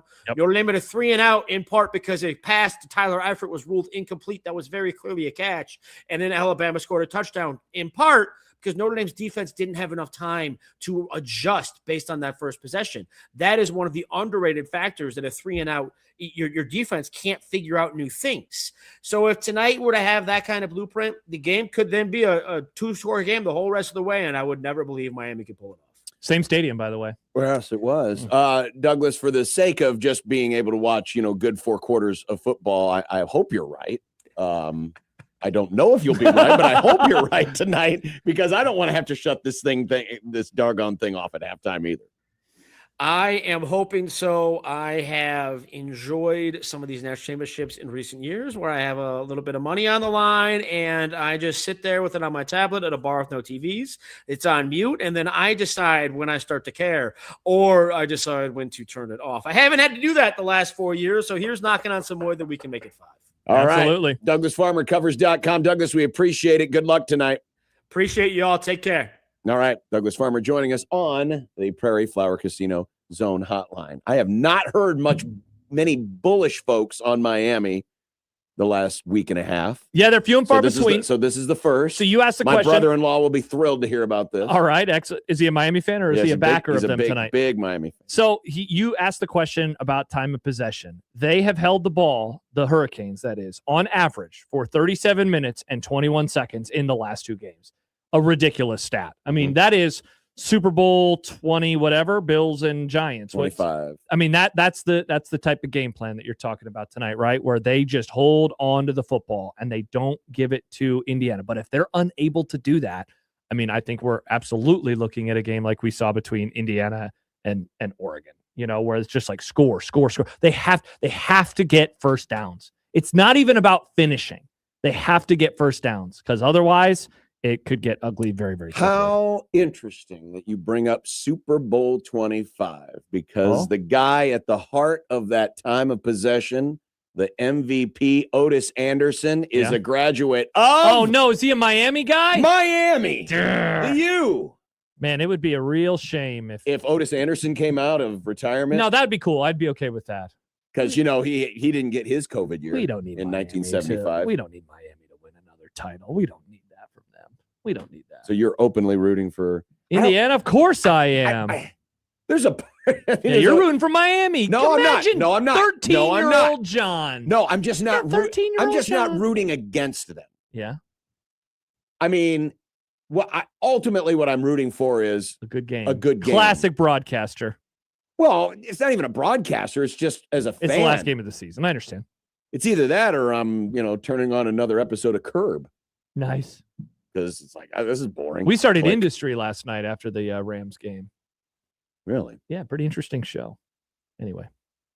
I binged a whole year of, I didn't even realize that this show. What show? Was out there 11/22/63. Oh yeah, because it's on Netflix now. Yeah, that's a decade ago. I thought I didn't. For you some were like, reason, I thought a it was show. new. Yeah, but it's like 10 years old already. Yeah, it came out in 2016. I'm still pissed off that one of the times where she asked him about, tell me something about the future, that he didn't say, hey, the Cubs win the World Series in 2016. Yeah, I think the show came out early that year. It probably so did. It hadn't happened. So it hadn't happened yet. But that was actually pretty good. I enjoyed it. Nice. So I'm done with that. I'll have to find something else to start, I guess. This game sucks. Yeah. Let's hope it doesn't. I kind of want another blowout. I think it'd be funny. Really? Yeah. You want a blowout? It'd be funny. I've been enjoying Indiana bludgeoning teams. What are you Tony Petitti's little errand boy? Can't I just like Indiana? Why? It doesn't have to be about the conference. It can be I like Indiana. I like Signetti. What are you, Kurt Signetti's errand boy? I know people from Indiana. They've treated me very well over the years. And no one from Florida's ever treated you well? No, honestly, no. Okay. And one guy, Kane Shade, he kept saying the F word. He was funny, though. He was funny. Oh, man, Kane Shades. I wonder whatever happened to him. I think he's still alive. Miami-Dade Federal Correction Facility? Yes, I'd like to know if you'd have a Kane Shades there. Kane Shades. Something tells me he might be like. Let's see. All right. Kane Shades. Is he still out there? He's retweeting, folks. The Miami Hurricanes are going to the national championship. He retweeted. Why did we? Oh, it was because of this series against Nebraska. Yeah, he was talking trash about Nebraska, and so we brought him on. Yeah. Nathan writes, I hope Indiana wins 100-0. As a Husker fan, I can't root for Miami. Yep. That is fast. I mean, listen, I am not saying you are in the wrong for feeling that way. Mm-hmm. I guess the whole Miami. Chris Montana, doesn't John want to see Ray Lewis and Michael Irvin crying on the sidelines more than a good game? See, but John doesn't like Indiana. He's out on Indiana. I only like to see Michael Irvin cry when the Cowboys are losing. Well, that happens all the time too. And again, first, I don't know why it is but the Miami angst hasn't been there. You have Big Ten angst now. You don't have Miami angst. I don't like the Big Ten. You have Tony Petitti. I'm not going to lie. I hate the Big Ten. Yeah. But I do respect Signetti. As we all should. I respect the hell out of him. I'm getting to like him. Good. About time. He's awesome. I love this man. I don't know why people dislike him. Except for the fact that he schedules cream puffs in the non-conference, and he's a candy ass in that way. Well, I don't like that. Because he says, I'll deal with them in the postseason and beat them by 50.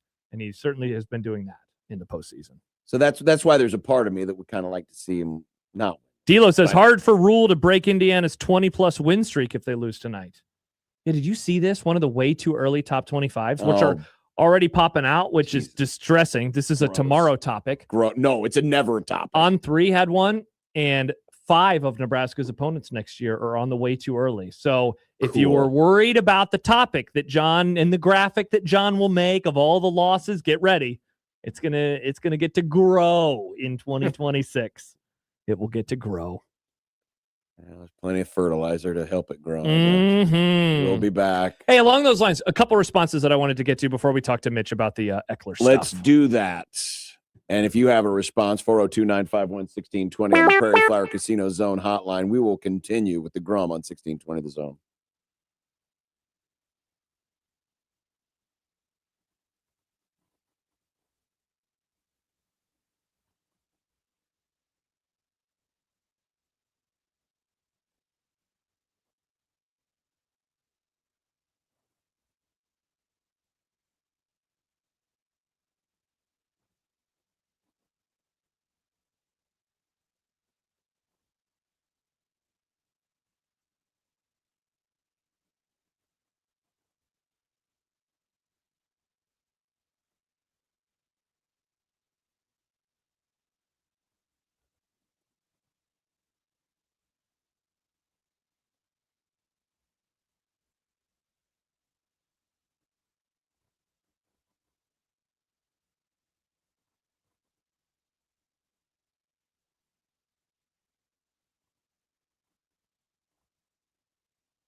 Back here on the Grum, before we get to some of the responses from our Rule Shade Eckler, we need a sports flash. What? Sports flash. I should don't know what this is about. Unsportsmanlike conduct sports flash update. Sports flash. From the Sports Flash Sports Desk. Now, the information itself is not flashy, but it is now official. Oh, what's that? And we no longer Wait, need is it to Eckler? No. Oh. We no longer need to know how to say Andy's last name. Oh, Berbergia? But is Berberia, right? I don't know, but now we don't have to worry about it. We don't have to care. Thank God. Because Nebraska's not playing Clemson. Care. But Andy Berberia, the defensive line you call American from Nick's alma mater, the Iowa Western, has officially flipped his commitment from Nebraska to Clemson. Reavers. Iowa Western Reavers. Put respect on that name, John. What did you say? He just said Iowa Western. He didn't include the Reavers. The River Pirates, John. This is respect weird. the mascot. Are you doing a bit? Sails up. Sometimes I just say Nebraska. I don't say Nebraska Cornhuskers. Well, when Nebraska wins 4 championships. In what sport? This is confusing. Football. I've never heard that. This is a very odd. I didn't have time to say the whole name because I was trying to hit the post. You have time to say Reaver? Well, I was trying to hit the post. Anyway. It's fine. He doesn't need By the the way, Nebraska you taint on him. gotta change the name of your school to the Iowa Western Decommits. Yeah. Or the Iowa Western Backstabbers. You're a champ. Because Nebraska finally goes out and gets a scholarship. We're all praising We're them. going to give you a scholarship offer. We're finally going to do this. They after finally 18 did years. it. They And finally then, did and then it. you turn on your backs on us and you go play for Dabo. Well, if you were on a championship winning team, would Fake you want ass to go to pretend Nebraska? preacher. Yeah, of course. Get to play for a really cool head coach. Yeah, then you go to Clemson and play for a better one. A better. I mean, yeah, I guess he has one more national championships. They're both kind of mid at this point in time, honestly. So all right, well, that's official. Sails up. Speaking of Matt Rule, couple comments, 3 comments that I'll read. 2 of them on Twitter.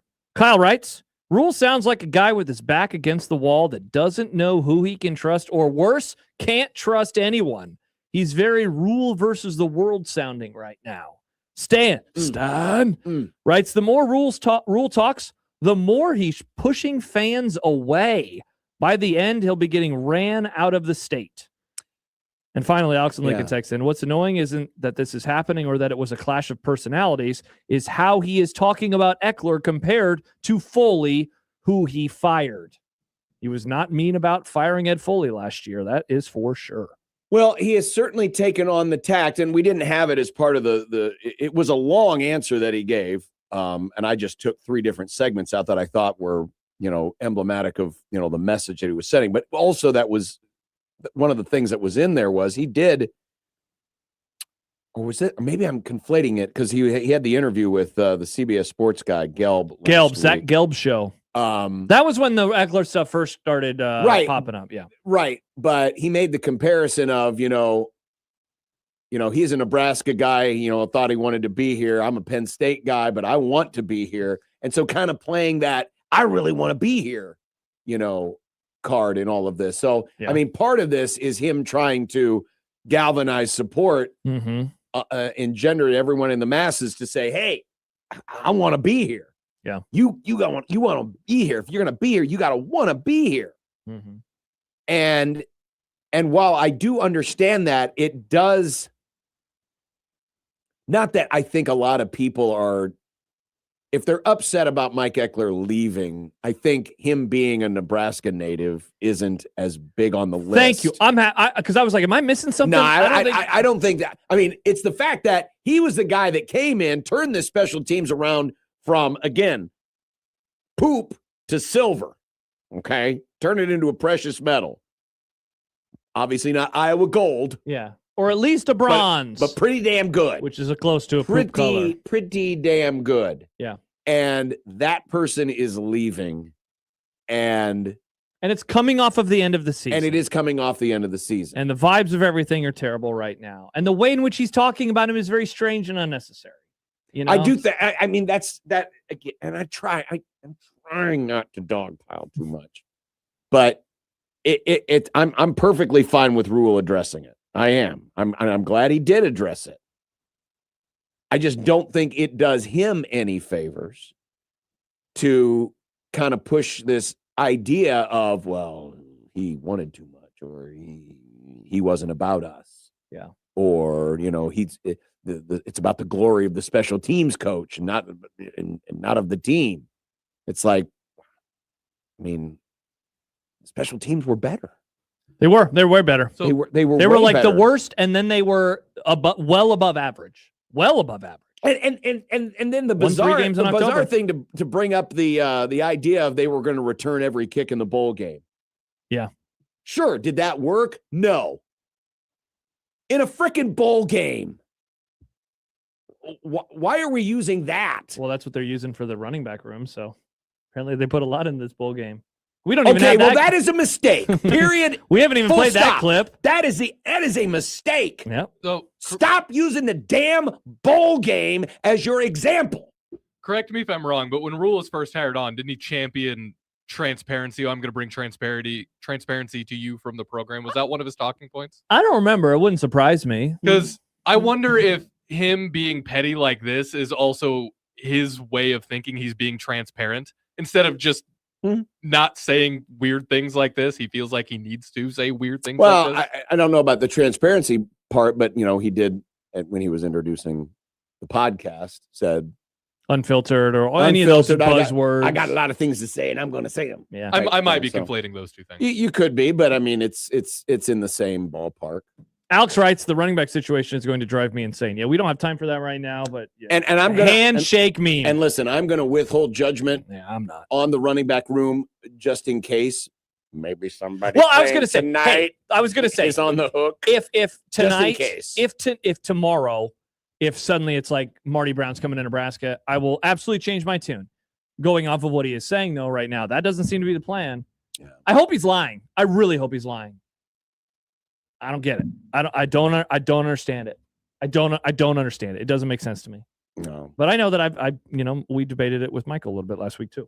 I just don't get it. I am as confounded as you are. Mm-hmm. But again, I will withhold judgment. One more comment. This is from Schmidt. He says, "Do you guys still have the Kane shades? You kill him." Drop Nick. Just search the word "kill" and see if that's in the system anywhere or killed. What was he referring to? I don't. Because he said you killed the bastard. Gosh, we have a lot of kill in here. I want to kill myself, jump in the. Oh, you know what? That looks like it died in the Neil Purge. Bummer. Well, thanks for asking, Schmidt. I wish that we could have helped you out there. Yeah, wish we could help you out there. You know who can help us out though? Matt Sherman. Yeah, of the Athletic. Yeah. We'll talk to him next. Let's do it. On Sportsmanlike Conduct. This is 1620 The Zone.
Mitch Sherman of The Athletic joining us.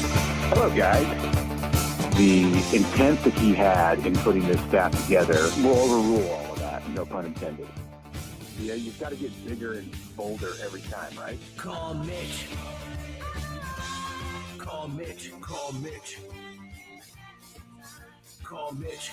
Mitch Sherman of The Athletic on this Monday. Hello, Mitch. How you doing? How was your weekend? Hello. My weekend was excellent. How was yours? Thanks for having me on. Very good. Very good. It was excellent.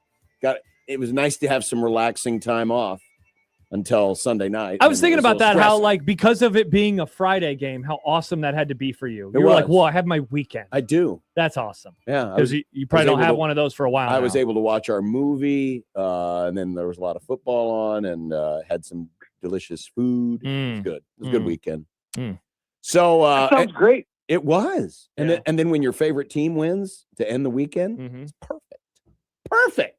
Mitch, what do you think about this text that we just got from Sean? Uh-oh. Because we spent a lot of time today on Nebraska and Brule and Eckler. He says, we have the number 7 team in the country, and we're talking about a loser coach in the offseason. Your thoughts, Mitch? God.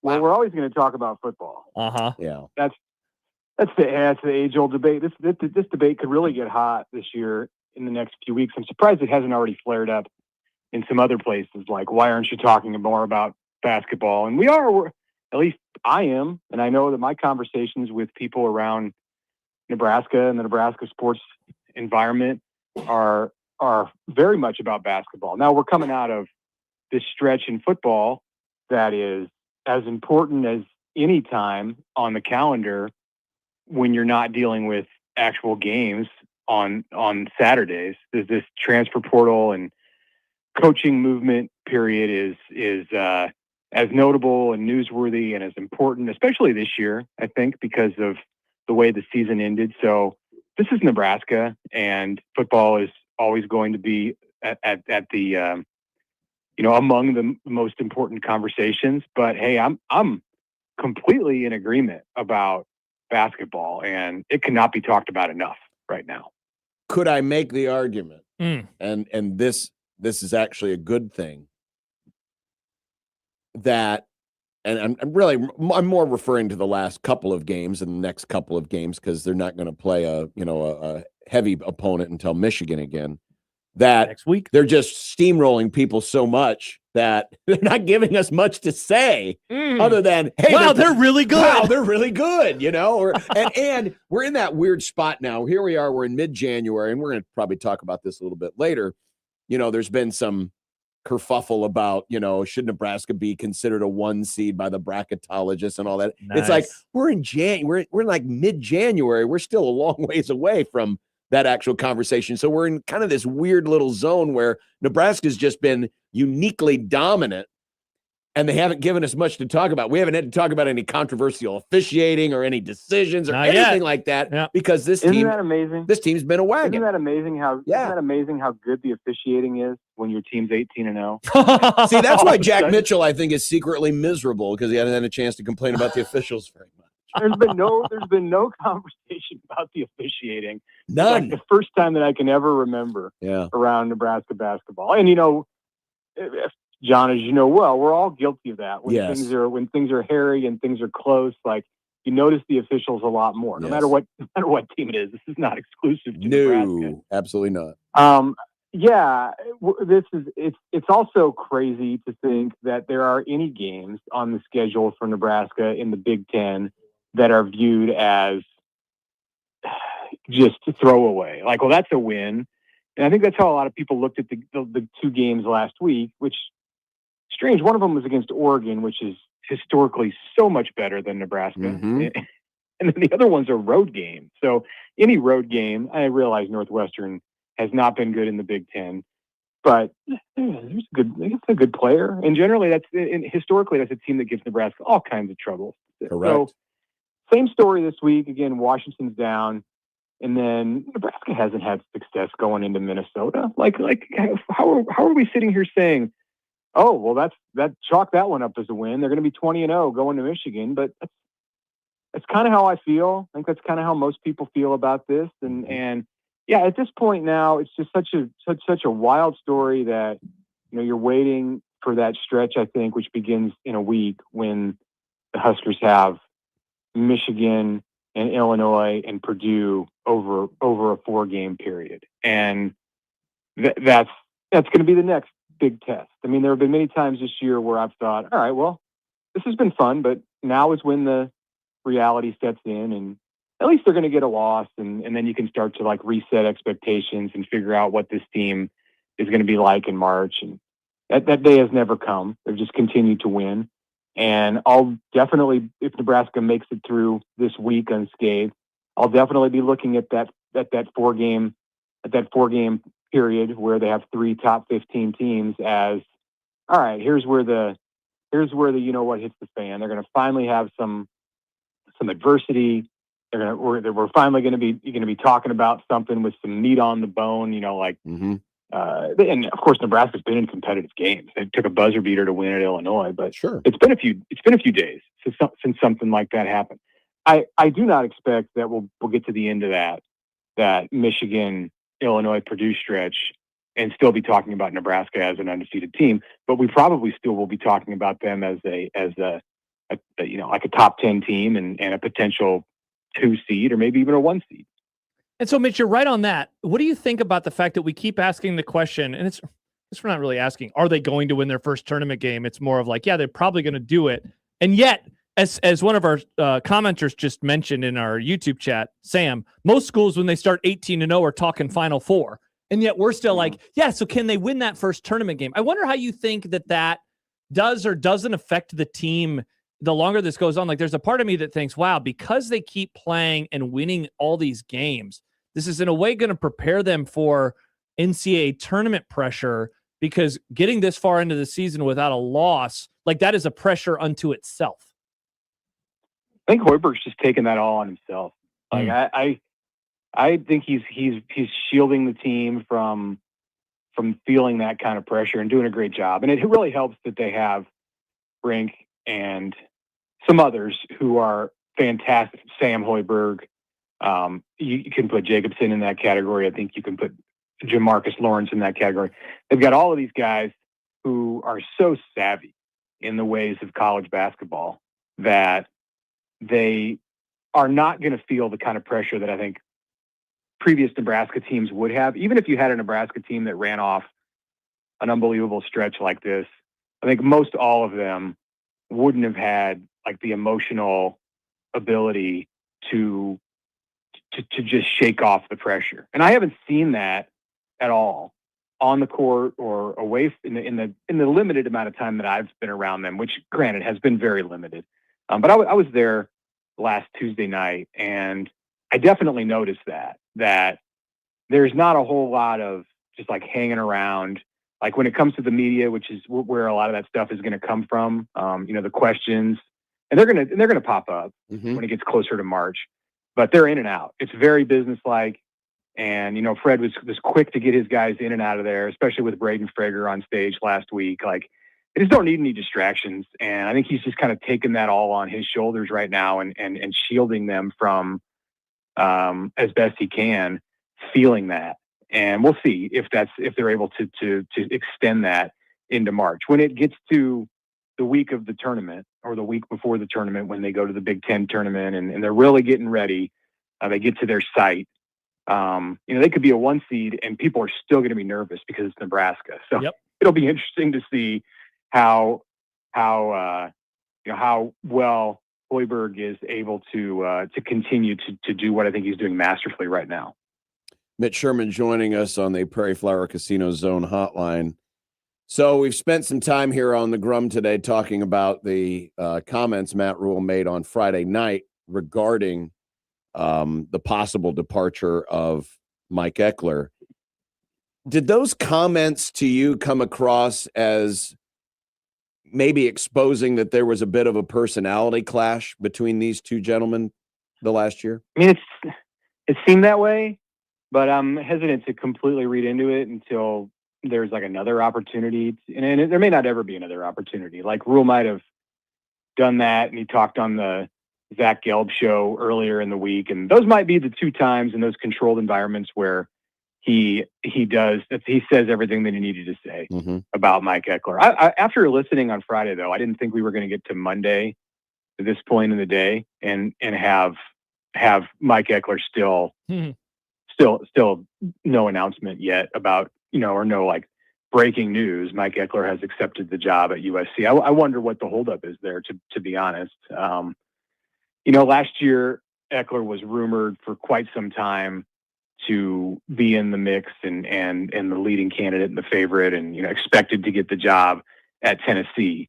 And it took some time. So it could just be that kind of a situation again here at USC. But the way that Rule talked about it, basically in the past tense and making his plans known for what he wanted to do moving forward after Eckler. And then, just like some of the reading between the lines on, you don't even need to read between the lines. Like it was right there on the lines about how the special teams didn't do its part in the Iowa game, or whatever he meant about it not, it's about the team and not the special teams. I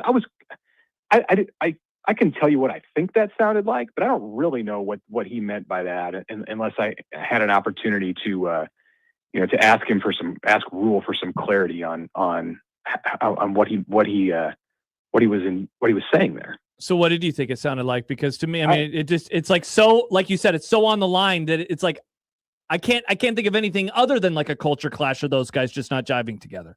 I mean, that's what it sounded like. It sounded like he was a little bit resentful that the special teams restoration was all about Mike Eckler, and that Mike Eckler was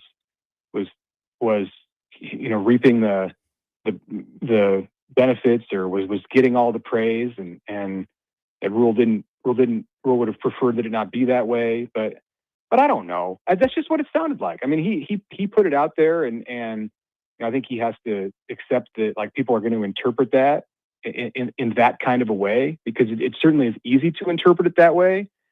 But like, unless the question is just flat out asked, like, hey, do you resent the fact that Mike Eckler received a lot of credit for what happened, and even in a season when like not everything went right for the team? Like, and I would like to give Rule the opportunity to say yes or no on that one, because you don't want to like assume that he meant something when it was a little bit, it was thinly veiled. It seemed to be thinly veiled, but it was at least it wasn't just like a flat out statement that there was a rift between the two of them. I mean, for a decision that hasn't been made yet, the fact that Rule was already talking about Josh Martin and Nick Humphrey, and to some degree Brett Maher, taking over the role of special teams. You don't normally hear that very often when a coach is we're not sure if he's leaving or not. Oh yeah, but these guys are already ready to go. Yet he did say he left behind a great teaching progression. We think we've got, basically we've got the recipe. Now we're just going to go out and cook it without the chef. Yeah, I wonder about Humphrey. He's an Eckler guy. He is. And he came he's at Tennessee for a long time, longer than Mike Eckler, and then worked under Eckler at Tennessee and came with him right away to Nebraska. And I mean, I suppose Rule knows, or thinks he knows, but who's to say that he wouldn't want to continue that partnership with Mike Eckler? And I would hope that if Nebraska's planning to move forward with Martin and Humphrey, that it's certain that Humphrey's going to be a part of it. So we'll see. There's some things to be worked out. Mitch, how would you grade Nebraska's portal operation to this point? And that's partly counting keeping players, but also, of course, the incoming guys as well. Yeah, great job of keeping players. Like, they get an A for that. I mean, the Raiola thing was looking back in hindsight, it was pretty much over by the time we got to early December. So you can downgrade them a bit, I suppose, if you want, for losing their starting quarterback. But I'm kind of taking that out of the equation, because to me it was very much expected, even before players started, before the decision started. I think he was December 15th when he went in, and it was a week or two before that when we just really we're not expecting him to come back. So, but that's a part of it. They get a B+ on retention. So many players that I would say coming out of the bowl game or going into the bowl game I would have expected to take a hard look at entering the portal, did not, and are returning to Nebraska. And that's very much to the credit of Pat Stewart and what he did to get that everything under the salary cap. As far as bringing players in from the outside, there are a couple areas that I think Nebraska is walking on thin ice. The running back spot and not getting anybody there, I will question that until the backs who are there prove that they can handle the load. And they're not without talent, but they are without a lot of experience, or really much of any experience. So we'll see. I think that's a risk, and I don't think they hit it out of the park with the defensive line. We'll see what happens with Andy Berberia and if he ends up at Clemson or wherever. But Rivals just did report in the last 30 minutes that he is going to Clemson. So okay, well, worth. There you go. That's I had not seen that. That was certainly the expectation coming out of the weekend. And so, yeah, I think that they fell short a bit on the D line, but I think they did fantastic on the offensive line. Overall, at wide receiver, to keep everybody and add Quasi Gilmer, I think is a big win. I like what they did at quarterback. I think Calandria is I know there's questions about his tendency to commit turnovers, but Nebraska's looking for somebody with his set of skills, and to add Daniel Kalen to the mix and retain TJ Lateef and sign a freshman with some promise. I think that gets a good grade. Linebacker, I think they did very well. So, it's maybe not quite to the number that I thought it would be with 16 transfers. I thought it might be 20, and who knows, maybe they'll still add somebody. Their players can come out and enter programs for a few more. Well, there's not a deadline, but Nebraska is going to need them to get into school at some point, probably this week. So time is coming to an end, and the number of overall transfers is, I'd say, just a tick or two lower than what I thought it would be. So when you factor everything together, the players that were retained, the ones that were lost, the ones that are brought in, and you compare that, or at least you put that in the same boat as the comments that Matt Rule made a few weeks ago that, hey, we're going to have the money to spend. Does it kind of meet your expectation as to what that is? Not knowing, of course, obviously what these guys are getting paid, but do you think that they justified the notion of we've got the money to spend and we're going to spend it? I think they spent money. I know that the comment is going to continue to come back on him about how we can go get anybody we want. Right. And that's not really the reality, because there's a lot of teams that have a lot of money, and there's teams that have more prestige than Nebraska and more attractive team that just have more attractive rosters to join for the high talent pool in the transfer. And this would not be the additions that as Nebraska drew it up in December. I don't think that on the defensive line, this is how they would have planned for it to go. Now that isn't to say that they can't make the best of it. They can, and the defensive line can be very much improved next year, but they've got to some obstacles. So yeah, all of everything they did, retaining, adding, in the context of Rule's comments toward the end of the season, I probably would give them a solid B on how everything went. Mitch Sherman of The Athletic. Mitch, who broke down his thoughts in the portal. You can check it out, his latest column on theathletic.com. Mitch, we always appreciate the time on a Monday, and have a great rest of your day. And enjoy the championship game tonight. Remember, there's a championship game tonight. Oh, I know. Happy National Championship Monday. Thank you, Mitch. Bye-bye. Kind of weird to be sharing it with MLK Day. I mean, we should be, separating these holidays out a little bit more. Separating what holiday? Well, making sure that MLK Day is celebrated instead of the national championship, honing in and just trying to steal. Well, we should be watching only NBA today.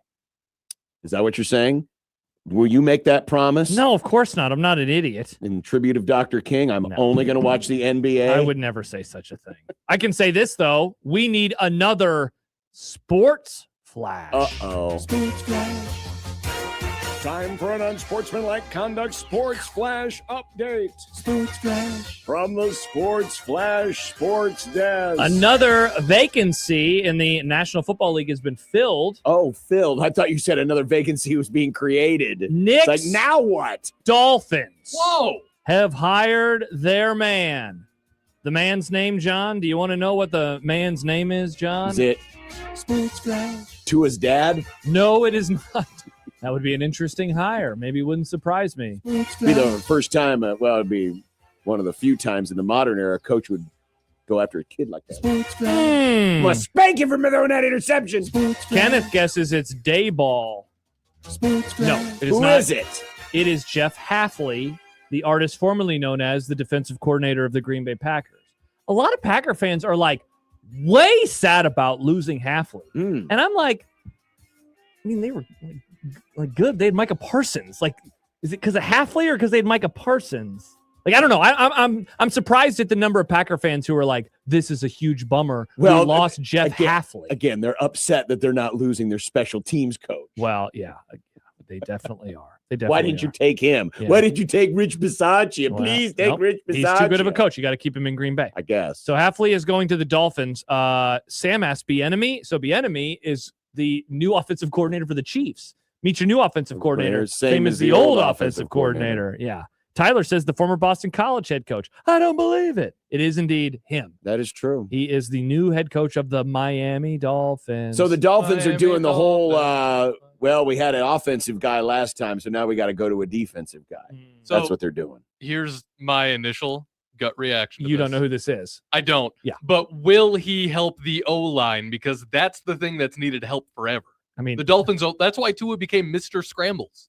Also because he was just kept... And he refused to wear a Wow, guarding Mr. helmet. Scrambles. You're talking about his running or his brain? Well, it's not his running, John. Okay. By the way, lots of the same jokes coming in about our Martin Luther King stuff. Severe, only NBA on MLK Day. That's racist. Yep. Autzen, why would you only watch NBA on MLK Yep. Day? Racist. John, why do you want to segregate things on Ryan MLK Delaware, Day? separate the holidays. John Bishop here for segregation. No, I'm just here Yes. to. What are you wanting to segregate? I couldn't tell there. I just think we should keep this MLK Day. Okay. I mean, it is. The day isn't canceled because there's a football game tonight. Yeah, but we'll all forget by 7:00 tonight when the ball's teed up. I won't. Man. I'll be sitting on my couch watching. Oh, you're going to be. Man, I wish Dr. King were here to watch this game. He'd be like 103, but. Wow. I'm being on Indiana football. I am going to miss the McDaniel era of football because you're just like slinging it. It was my favorite kind of football to watch. It was ball go far, run fast. Those days are long gone. Though, I know. Well, maybe it's I'm still going will be. to You miss don't it. know that. Maybe he's going to hire some, whiz bang offensive. Maybe they'll coordinator. trade for Jordan Love and he could do fadeaway passes that are intercepted. I do like Jordan Love. I'd be okay with that. Okay. I've been high on Jordan Love since he started playing. He's a perfectly above mid quarterback. I'll be honest with you. Not that Better I'm than following all of these coaching searches with, a keen eye. Yeah, you got Creighton basketball to worry about. Well, no, not even just that. It's just I don't recall hearing Hafley's name being mentioned that often. See, in I must connection just with these follow an jobs. inordinate amount of Packer fans, and so I'm always seeing them tweet about Hafley. They're like, no, don't take him away. Okay. They really don't want him The to go Packers away. get weird about everything involving their team. They though. do, but I feel like I know ball. I think Hafley is fine. I'm not going to guarantee he's going to be good or bad as head coach because I've been way wrong on that type of stuff before. But I just don't feel like this dude is the dude. But I could be wrong. I think Maybe I'm wrong. I would have preferred the Dolphins get somebody who was actually a head coach very recently instead of just trying to keep doing the OC DC thing. Yeah, he's been a head coach in college. Does that count? He was the head coach before he went to the Packers, and he wasn't fired. He left college football to be a DC. We're missing the headline here. The headline is here There's that a Jeff Hafley is now the second longest tenured head coach in the AFC East. Incredible. Wow. Good job by Hafley. Behind Vrabel. Vrabel, who has been there for a year. A year. Yep, the longest tenured. And now, thanks to a few hours, because the Bills are probably a couple of weeks from filling their job, right? Given how long it's taken all the other jobs to fill up, yes, absolutely. So congratulations, Jeff Hafley and the Miami Dolphins, new coach. second longest tenured coach in the AFC. What a conference. What division? It's a division. What Good a job. division. Good correction. And a conference. It's a nice, quick correction by you, Nick. So there you go, Jeff Hafley. All right. We still have a Michael Severe Monday coming up. Awesome. We have 1620, the analytics, and yeah, I have all these notes about the title game. Well, We're going to do some predictions too. We'll do some props on the game tonight. Look at that. I didn't have time to do the PowerPoint this morning. So God, what were you doing? Mondays are busy. Yeah, playing chess. No, had to do promos, had to get some video stuff, had to get some analytics for our boss. Wow, good job by you, Nick. I'm proud of you, Nick. Thank you. We'll be back on 1620 The Zone.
Did you, far be it, a lot of people like to say, man, you're always so arrogant about your teams. You're always talking about your teams. I have hardly bragged at all about my team last night. I mean, you came in and immediately started talking trash to Matt. I was not talking the trash whole to Matt. crossover. Not Yeah. the whole crossover. No, Fluky Bears. No, you guys not the whole Fluky crossover. Bears. You guys immediately wanted to change the subject. No, It's because it's the crossover. Yeah, I didn't care. I'm good with talking football. What do you want me to do? Give you flowers for you not giving yourself flowers? No, I want to now earn my reputation. Did you see this? Did you hear about this? So last week. Are you about to show something? Yep. All right. Yeah, so take the yeah, there we go. Bars are down. So last week, the Wiener Circle, which is one of the many fine hot dog establishments in the city of Chicago. Okay. The Wiener Circle. The Wiener Circle. Okay. I don't think I've ever had the Wiener Circle. I will make sure the next time I'm in Chicago to go to the Wiener Circle, mostly so I can go in there and taunt them, but also to probably enjoy their delicious hot dogs. You know that term Circle J, Josh? The term? Yeah, it's circle. I'm not. Oh, jerk. Yeah.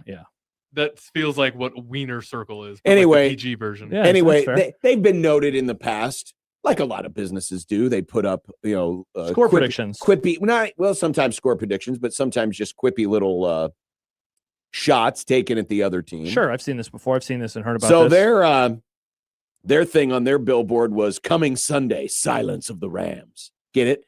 Silence of the Lambs. Right. Oh, I've seen that restaurant before.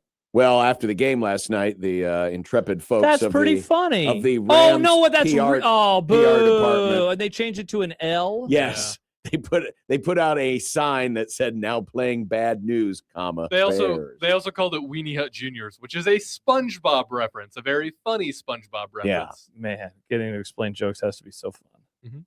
I didn't know that, but thanks for adding that. So I'm happy for you, John. I couldn't be happier for you. The world of teams, Twitters, going off on other teams. That's kind of fun. You know, you like it. You seem like a guy who doesn't like that kind of stuff. Keep it on the field. Well, you don't like it when teams pray at midfield. Like, you don't like some of those types of things. Remember when you got all butthurt about Nebraska and Iowa in 2024? You called them out after that game. Remember they did the circle thing at midfield? You got after Nebraska. The Wiener Circle? The handshake stuff. No, it was about not doing the handshake stuff. Yeah, and you didn't like that they went and prayed at the field either. No, you didn't like that they stood on the midfield logo. Who? You. Dude, we could pop in those tapes. You were way out on that type of stuff. On standing on the midfield logo? Do you not remember this? Do you not remember Nebraska being on the midfield logo and how that upset Iowa to no end? Well, but they were on the midfield logo praying to God, and you were like, that's not true. They're not playing. You thought that it was all phony. Well, they Nebraska. were. I mean, they were trying to make a statement. To God? They were trying to make a statement. To their love of God. Basically, what I'm saying is this seems like a thing that you wouldn't like, except your team did it, and so now you're kind of in on it. That's what it seems like to me as an impartial observer of John Bishop. I like to watch. I just like watching some of the quippiness between the franchises, because it also sometimes includes the really dumb things, and Nick will appreciate this. So when the Bills made this the was announcement amazing today, announcing that Sean McDermott was being fired, of course they put out a statement. They must have taken some notes from the Dallas Cowboys because, there's a lot of blue field in it, and then the words are very tiny, tiny print. I'm getting so sick of statements that are so tiny. But, and maybe there's a reason why the print was so tiny. I can read it. Because in the very first line, when quoting the team owner, Terry Pagula, it reads, Sean has done an admirable job of leading our football team for the past 9 seasons. Not admirable, but an admiral job. How many people do we think read this statement before it went out? How many various levels of people had to say, yep, that's what we're going with? How many eyes are we talking about on this bad boy? I would think at least 3. At least 3. Because you're talking about the owner probably gave it a passing at the very end. Yeah, I'm guessing this came from underlings. Yeah, most of the time in these statements, it's not the actual words of it's not like him dictating into his. Yes. Okay, this is what I want to say. Coach was great. I'm a big fan. That's it. We call that the Jack Mitchell, Damon Benning voice to text. Yeah, no, they're not doing that. Usually it's somebody in a PR department who, or maybe in an administrative, an assistant, a secretary, writes it. Yes. And then they put it in front of the person involved and says, this meet with your approval. Look, I've made mistakes before. I type wrong plenty of times. But then you have an editor and they read it over. And then like you said it, I think at least 3 people saw it. And they all, that was in what sentence was that? Oh, that's the first sentence. The very first sentence? And you miss admirable for admiral? That's rough. Tough look. Dumbass Bills. And it says, maybe Pagula actually did say admirable. He is kind of stupid. Yeah, maybe. Admiral. Admiral, John. It's, Yeah, John. It's hard for you to get it wrong. John even corrected it. Yeah. Yeah. Admiral. Well, yeah, but when you put the word admiral and job next to each other, admirable. No, admiral exactly. job. That's admirable job. How tough of a look this is. It's Jordan writes, I bet it was a Zoomer that wrote that. Yes, let's blame Gen Z. It probably got fed into Chat GPT or something. No, you're probably not wrong, Nick. You this know, is tough. You know what my fiance told me the other day? That you did an admirable. You annoy me. An admirable. I can't do it. I can't even say it Exactly. wrong. You did an admiral job. Some Zoomer, somebody at her job used Chat GPT for a calculator instead of getting a calculator. David texts in, it could have been that it was entered correctly and then autocorrect got the last person who actually posted it live. Autocorrect wouldn't do that, though. No. Autocorrect wouldn't correct that. No. It would have a blue squiggly under it instead of a red one. Or if it'd say autocorrect, this is the wrong word. If autocorrect did do it, that means whoever typed it writes the word admiral a lot. Mavs guy says just throw in an apostrophe and consider it a new contraction. Maybe that's what it was. No, this Admiral. is the new way to say admirable. Just put an apostrophe. You're good to go. It's like a shortened word. Either way, congrats, Sean McDermott, on your admiral job. They're just taking L's Admiral? left and right. Poor Bills. Yeah, poor Bills. I get why I don't understand why you have turned in. There's two teams in the NFL that I think you are very annoyed by, and it's them and the Ravens. And it feels like it kind of came out of nowhere. No. I'm not annoyed by the Bills and the Ravens. I'm kind of annoyed by the conversation that, Josh Allen and Lamar Jackson are. I mean, they're worthy of praise, but they ain't won nothing yet. Saying Josh Allen's overrated. I didn't realize you were so rings-pilled. You are rings culture. Well, when you have this many opportunities. But what are you mad at? Are you mad at the just I'm not mad at anything. Don't put it on the internet? I'm not mad. No, I don't. I mean, if they win, they win. They lose, they lose. But you seem to take a little special enjoyment in those guys going down. No, it's not a big deal. I'm not necessarily. I'm annoyed by the conversation that all of a sudden, because this quarterback's not in the playoff, well, now he's got to win. Well, first of all, the quarterbacks don't play each other. Sure. Right? They don't. And if you look back at some of Josh Allen's performances, he had good performances against the Chiefs. But guess what? The Chiefs were better, and the Chiefs won. Sure. And with Lamar, now Lamar is a different case. Lamar's had some pretty playoff runs. Welcome to my side, John. No, I don't think they're overrated, but I think it's an example of, and this is where I think the Bills are making the mistake. Yeah, they fired McDermott. Yep, he's getting stale. He's the problem.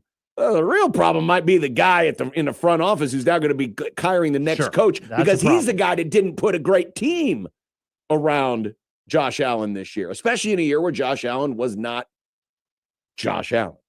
Because he didn't have the team around him.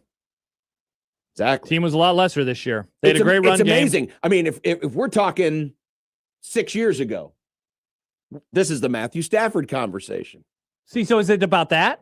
No, it's not about that. I'm just using that as an example. Why did Matthew Stafford all of a sudden get better? And now all of a sudden he's got all these playoff wins. He has a great coach around him and great players around him. He's got a great scheme team around him. He's got a great team around him. Absolutely. He's got a great team around him. So I think that if anything, if the Bills are guilty of anything, half measure. Yeah. Well, I'm not going to disagree with you there. Admiral. And an admiral. And an admiral. Two issues. An admiral. Should have fired them both and should have typed correctly. Actually, maybe should have fired the person that typed that. And fire the person who typed that. Not a bad idea. Just a clean sweep of all the idiots. Head coach, GM, typer. Get rid of them all. Maybe it was GM Brandon Bean who typed it. Maybe it was. Maybe it was McDermott. It was like, McDermott, you need to type up a thing. Your own dismissal. And if you get it right, we'll keep you. Oh, no. And he used admiral, and they were like, sorry, Sean, this is the wrong word. It's admirable. Sorry, Sean, you're gone. While we're on the subject of the Bills, all the conversation about the catch, interception, no catch, no interception. Yes. I think the more objectionable calls, if you want to go that way from a Bills perspective, were the 2 pass interference penalties. Especially the first one, right? That was the one that I was like, wow, really? Which, by the way, would not have mattered because there was a roughing the passer. So there was still would have been basically the same penalty. I found myself more the second one didn't seem that bad. So here's the issue that I have with the second one, and this is more of a rules conversation, bigger picture is that pass was a moonball for the sake of drawing a penalty. Oh, sure. It's no different, though, than the back shoulder pass that always comes up short and then the receiver has to go through the defensive back. It just looked so like, let's just throw it up and get into better field goal range. But it's like, that's the rule. And so, I'm not going to get mad at it. I'm with you. Like you said, I mean, there was another penalty on the play in the first place. And so, yeah. It's such a bummer when a game ends like that, where it's like, it's been really fun. And then it's like a couple penalties. Now they're in field goal range in the game. And it was a fairly clean game from a penalty standpoint. Yeah, like at least your game, the Rams had to drive all the way down there, had the great pass from Stafford.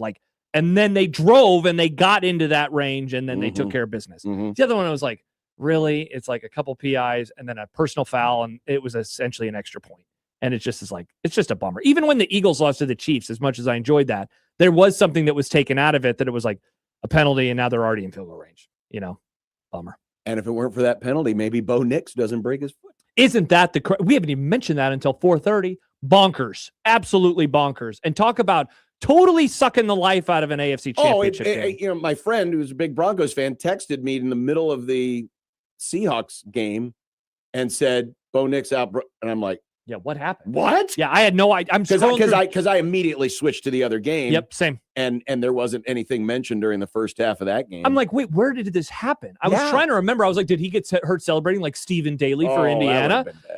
And it's that worthless play. Because the other thing about the play where it happens, watching it, I was like, that's a stupid play. Why did they just do that? I know. And then he gets hurt, and now he's done. And I mean, look. Anything can happen. Football is a strange game. Yes, it is. Where the ball could bounce in a variety of ways, and it goes in their direction. Or get taken away while your ass is on the ground. I already think that the NFC has the superior teams. So, it doesn't change who I think will win the Super Bowl. I think it will come from that side.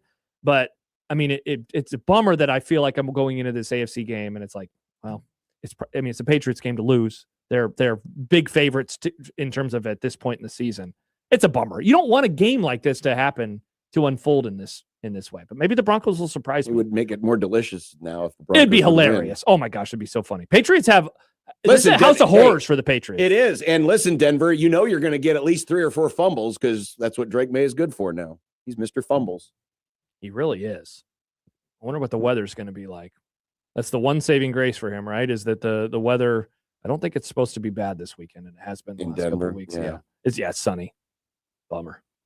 Isn't it funny how all year long we were like, wow, this is such a weird season. Anything could happen.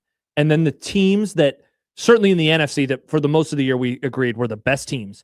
And then in the AFC ones that we came to agree by the end of the year, probably the best 2 teams in the AFC are now. It's like the weird year ended up being pretty chalky at the end. It did. 1 versus a 2 and a 1 versus a 5. The 5 didn't feel like a 5. They felt like a 2. They felt like a 1B. They just weren't able to do that because that's how divisions work. It does still feel weird to me to have this iteration of the Patriots go so as far soon as they did. Yeah, it's not fair. The gross stat of the day. This is now the 15th consecutive year that an AFC championship game has featured either the Chiefs, the Patriots, or both. That's wild. That's gross. Pretty crazy. Well, that's what happens when the Patriots make 8 in a row and the Chiefs make 7. And then the year that the Chiefs don't make it, the Patriots go from worst to first. Enjoy the Chiefs not being here this year. They'll probably be back next year. Here's the team you grew to hate. Oh, remember this team? Look at me. And I will obviously be rooting for the Broncos, but it's just going to be hard. It's going to be very difficult. They're going to have to play the perfect game on defense. Perfect game. And Stidham, no turnovers. No turnovers. Yeah, we'll see. We will see. You know where else we'll see, John? On Underdog. Underdog! Maybe you are buying into Stidham having a nice game. You could. You could do that, or maybe you're selling. You're going to go lower on his stats. Whatever you do, don't forget that you can make picks and win money right now in Nebraska. You could do it for Denver versus New England. You could do it for Los Angeles versus Seattle. Find a player that you like, that you dislike, go higher or lower on a variety of stats, touchdowns, rushing yards, receptions, fantasy points, and so much more. And John, if you get your picks right, you could win up to 5,000 times your cash. What are you waiting for, kids? Go download that app today. Just search Underdog in your favorite app store, UnderdogFantasy.com. Use the promo code 1620TheZone when you sign up, and you'll score $75 in bonus entries when you play your first $5. So again, use our promo code 1620TheZone. Get those $75 in bonus entries when you play your first $5. With Underdog, make picks, win money. Must be 19 plus and present in Nebraska. Terms apply. See assets.underdogfantasy.com for details. Concerned with your play, call 1-800-GAMBLER. Visit ncpgambling.org.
Ladies and gentlemen, it's time for predictions. Over, bet the over. Vikings in the over. But first, it's time for 1620 the analytics. Let's do it. Taking a look at tonight's national championship game, courtesy of our friends at Parker Fleming for one and Game on Paper for the other. When we've done this exercise, we've always emphasized how the bluer things get, the better it gets for that team. A lot of blue on this page. So I only start off like 3 different areas where there appears to be like a matchup advantage. A matchup advantage. The first one is it's all on Indiana's side. Well, Indiana defensively against the run this year. Yes. Their expected points added, 3rd best in the country. It should actually be called expected points subtracted. Nice. Got him. Well, Miami is, quote, only 26th on offense. But for this comparison, it is a sizable advantage. The other is points per quality drive. Indiana's best in the country when teams get inside the scoring zone, which is considered the 40-yard line. Yep. 1.48 points per quality drive. Either Indiana is getting a lot of stops or a lot of turnovers, or they're hit, or maybe other teams are not kicking the ball well. Holding them to field goals more than touchdowns. Yeah. And they're second best in the country at even allowing quality drives in the first place. And as you said, the difference there is that Miami's 25th at finishing, which is good. Obviously, you're upper quarter of the country. Who wouldn't like to finish 25th best? That sounds amazing. But in a game where it's 1 versus 10, you want to be higher than that. They got to finish drives for sure. And then Indiana's offense, again, going to the points per quality drive, they're 4th in the country, averaging a little bit less than 5 points per quality drive. Nuts. Whereas Miami is only defensively 39th at 3.2. Yeah. So again, a lot of blue on here. Everything's pretty dang close, but those are 3 areas where it maybe sticks out a little bit more. And then graphically, here's how it looks. When the U has the ball using the radar charts, I mean, there's a lot on here where, Miami pushes out to the edge offensively, but Indiana pushes further to the edge. You see more red outside the green. There's only a couple of places where Miami even has a slight advantage. One is in passing explosion rate or big pass plays. Yep. Another one is pass EPA per play, but again, it's a small advantage. And the other one is success rate. In other words, staying ahead of the chains using the passing game. Other than that, every other area, Indiana has an advantage, including pretty sizable advantage, rush EPA per play, overall EPA per play, opportunity per. I mean, it's just, there's a lot. Well, a couple things along these lines. First of all, you mentioned the big play, the explosive plays. In the college football playoff so far, Indiana has gained 20-plus yards on 9.5% of their snaps. So essentially 1 in 10 plays are getting big plays. Miami only 2.5% of the time. And then Indiana, second in stuff rate this year, 29.1% of opponents' rushes are gaining 0 or negative yardage. And that's not even counting sacks. They're 7th also in sack rate, despite sending 4 pass rushers at a rate that is well into the 100s. So the problem with Indiana, of course, is that they can get to the quarterback and they only need 4, which, I mean, we see it in so many championship games, how big of a key that can be. And when Indiana has the ball, again, advantages all around the board. Miami is not bad defensively, but Indiana is just a little bit better, and in some cases, a lot better when they have the ball. Running the football, explosive play percentage. We just talked about those types of things. So, and then here's the thing for Miami. Miami 5th in pressure rate this year, 41.7%. They're 10th in sack rate this season. And even though they only got to Chambliss 1 time last round, they still have a sack rate of 9.8% in the college football playoff. So they are able to get to the quarterback. And as we talked about earlier with Douglas Farmer of Covers, Mendoza's taken sacks so far in the last 3 games. And that's that's Ohio State. In the Big Ten title game, that's Alabama. And then that's Oregon. That's been the one thing he's taken sacks so far over the last few weeks. Going back to what we talked about earlier with Douglas Farmer at Covers, Miami's time of possession is going to be their friend in this game. 37-21. They've averaged that in the last 2 games. And it was 41 minutes against Ole Miss. It's ridiculous, man. That is so crazy. Now, Fletcher's had a great playoff for Miami. He's averaging 7 yards a carry. This is a Miami offensive line that has a lot of talent up front. In fact, 4 out of their 5 guys are projecting NFL draft picks. And this could be an area. you talked about it earlier when, Indiana's missing a couple of guys up front that has not been exposed yet. Maybe this is the night where it gets exposed. But if it does, it has to get exposed. It has to get exposed. Indiana losing Wyatt and Daly to injury has yet not been exposed, but tonight it has to be because that's how Miami wins this game. They win this game by controlling the line of scrimmage, by grinding out possessions, by keeping Indiana's offense off the field, and this is where it can happen. I think it also happens in clean football. Indiana does not make mistakes. Nope. They don't commit penalties, second fewest penalty yards in the country, while Miami is only 85th. And when you look back at the games where Miami has lost, they were particularly egregious in penalties. That SMU game, huge roughness call, unnecessary roughness call that extended that game-tying drive. And how about this stat on Indiana's defense? Indiana's defense has averaged less than one penalty a game. They have committed 13 penalties all season. Indiana has played 15 games. They've committed less than one penalty per game. That's incredible. The only other defense in the country that is better, of course, is our Army. Wow, good job by defending our country with only 7 defensive. You got to be on your P's and Q's. I'll give you one more stat.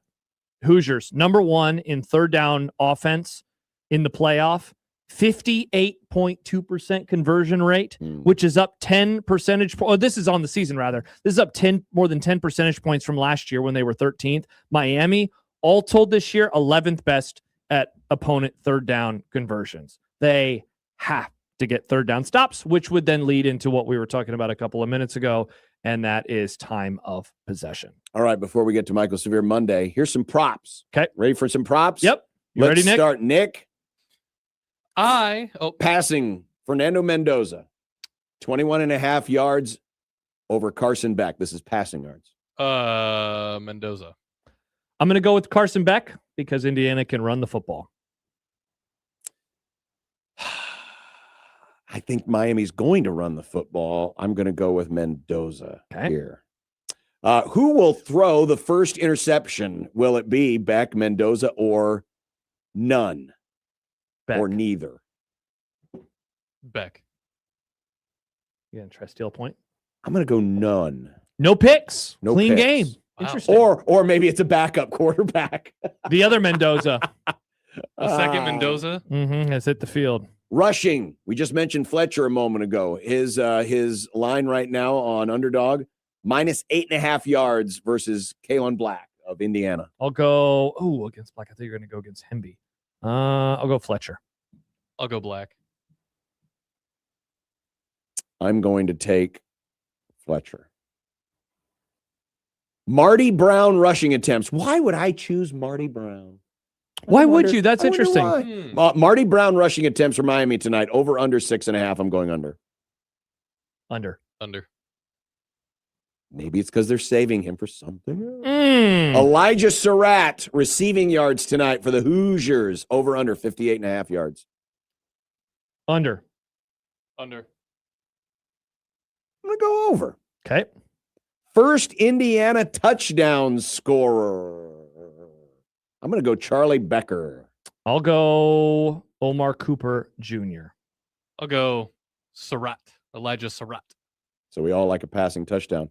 First Miami touchdown scorer. Beck. I'm going to take Fletcher. I'll do Daniels. CJ Daniels. Will Miami lead in this game? Yes. No. I'm going to lean yes, like early. Will this be a one-possession game at the start of the fourth quarter? It hasn't been a one-possession game at the start of the second half. No. So you each say no. Correct. Yep. I'm going to agree. Okay. Will there be a special teams or defensive touchdown or safety? Ooh. I mean, John, you know my love language. Yes. No. I'll say no. And just to recap, we Josh and I took Indiana Nick took Miami. And Nick took Miami, and we had the line at 8.5. Well, so Nick says it won't be a one-score game at the start of the fourth quarter, but it will be. But it will be by the end of the game. Yeah, I like the Hoosiers 42-20. I'll go a lower score. I'm going to say Indiana 31-10. Okay. Miami 42. What? Not 42. That's too much. That's a lot of points. Yeah. I'll go. I shouldn't have laughed. I should have hear it out. 28-21, Miami. So Miami is down by 2 scores going into the fourth quarter, and they win by 7? Yes. Interesting. This is a all right. This is amazing. Okay. Michael Severe Monday next on 1620 The Zone.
I like that Severe guy. Hey, everybody, it's Michael Severe. If the first word is hash brown, you guys can add patty or something Latin if you want. It's still a hash brown. I remember the first thing I thought walking out of there was, okay, we're back. You just got to go in the back. I'm sorry. This cat, now he had a good freshman year. He sucked last year. Why is it a surprise that he went through a struggle this year? Michael already brings the color. I don't care about fat Luca. I don't care about street clothes Anthony Davis. You both can go to hell. Michael's black. Hey, there he is. It's Michael Severe of the Jet Awards and many other things that he does in his life. Always. Great father, great husband. Great friend. Great friend. No. Great is a hell of a stretch. That's a big stretch right there. I wish I could say that's the case. It's not the case at all. I would say you do an admiral job. Yes, I would never reach the level of admiral, especially in this particular / Navy that's in place now currently. I don't know why. I don't think they would allow me to do that. But yes, I try to do an admiral job as much as I can. Michael, how was the walk in the chilly weather? Was it today or was that yesterday that you tweeted out the photo of you and your dog out for a chilly walk? That was today. It was colder than I thought. Yep. I'll admit that. I didn't. I was dressed for it, but it was colder than I thought. And then the wind this morning. So you know that trail when you go over the bridge over by 36th Street. That bridge is just wide open, and the wind whips through there, and that was quite the experience. And Mando had like little icicles on his chin hairs, which is kind of funny. Nice. But yeah, it was about, I'd say feel like temperature was about -11, something like that this morning. And at one point, and with the wind, but we got through it. We made it. Yeah, that's the one disadvantage when you have facial hair is that'll happen on occasion where I come home from a walk and I'm outside long enough. It's just like, oh my God, icicles, ice all over my face. I'm always paranoid about my nose. So I only made it to the scene in Dumb and Dumber where they are on the scooter and it's cold and they have like and I'm so paranoid about that because occasionally you walk by people. Nobody this morning. Nobody was out there. I'm always worried about having stuff dripping because you can't feel it. So I'm always kind of paranoid about that. So I'm always kind of like checking, make sure. All right, so we had quite the weekend in the NFL. Let's start with the Broncos and the Bills and the call. Did you think in the moment that was the right call? And how did you think of how the NFL just went through because I was stunned that there wasn't like some kind of 5-minute long review on this because usually they review everything, but the whole thing happened very quickly. Yeah, and I agreed with it. They had a lot of chance to remember to look at it because you had it wasn't necessarily an injury, but you had guys getting up slowly after it.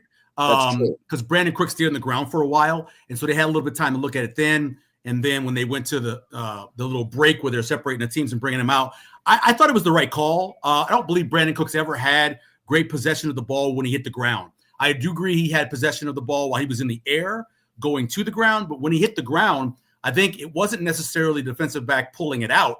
I think it just bounced out to him because Brandon Cooks, who I've watched for a very long time with a lot of different teams, he doesn't have the greatest strength ball-wise. And so I'm not surprised that it came out, and I'm not surprised that they took it away. I think it was a good call. I think the people who are comparing it using screenshots are just ridiculous. I don't know what you're trying to do there. You can take a screenshot of almost anything and say at this moment in time, in this 1/29th of a frame, here's what it looked like. But come on, we all know that was different than the one that happened the next day.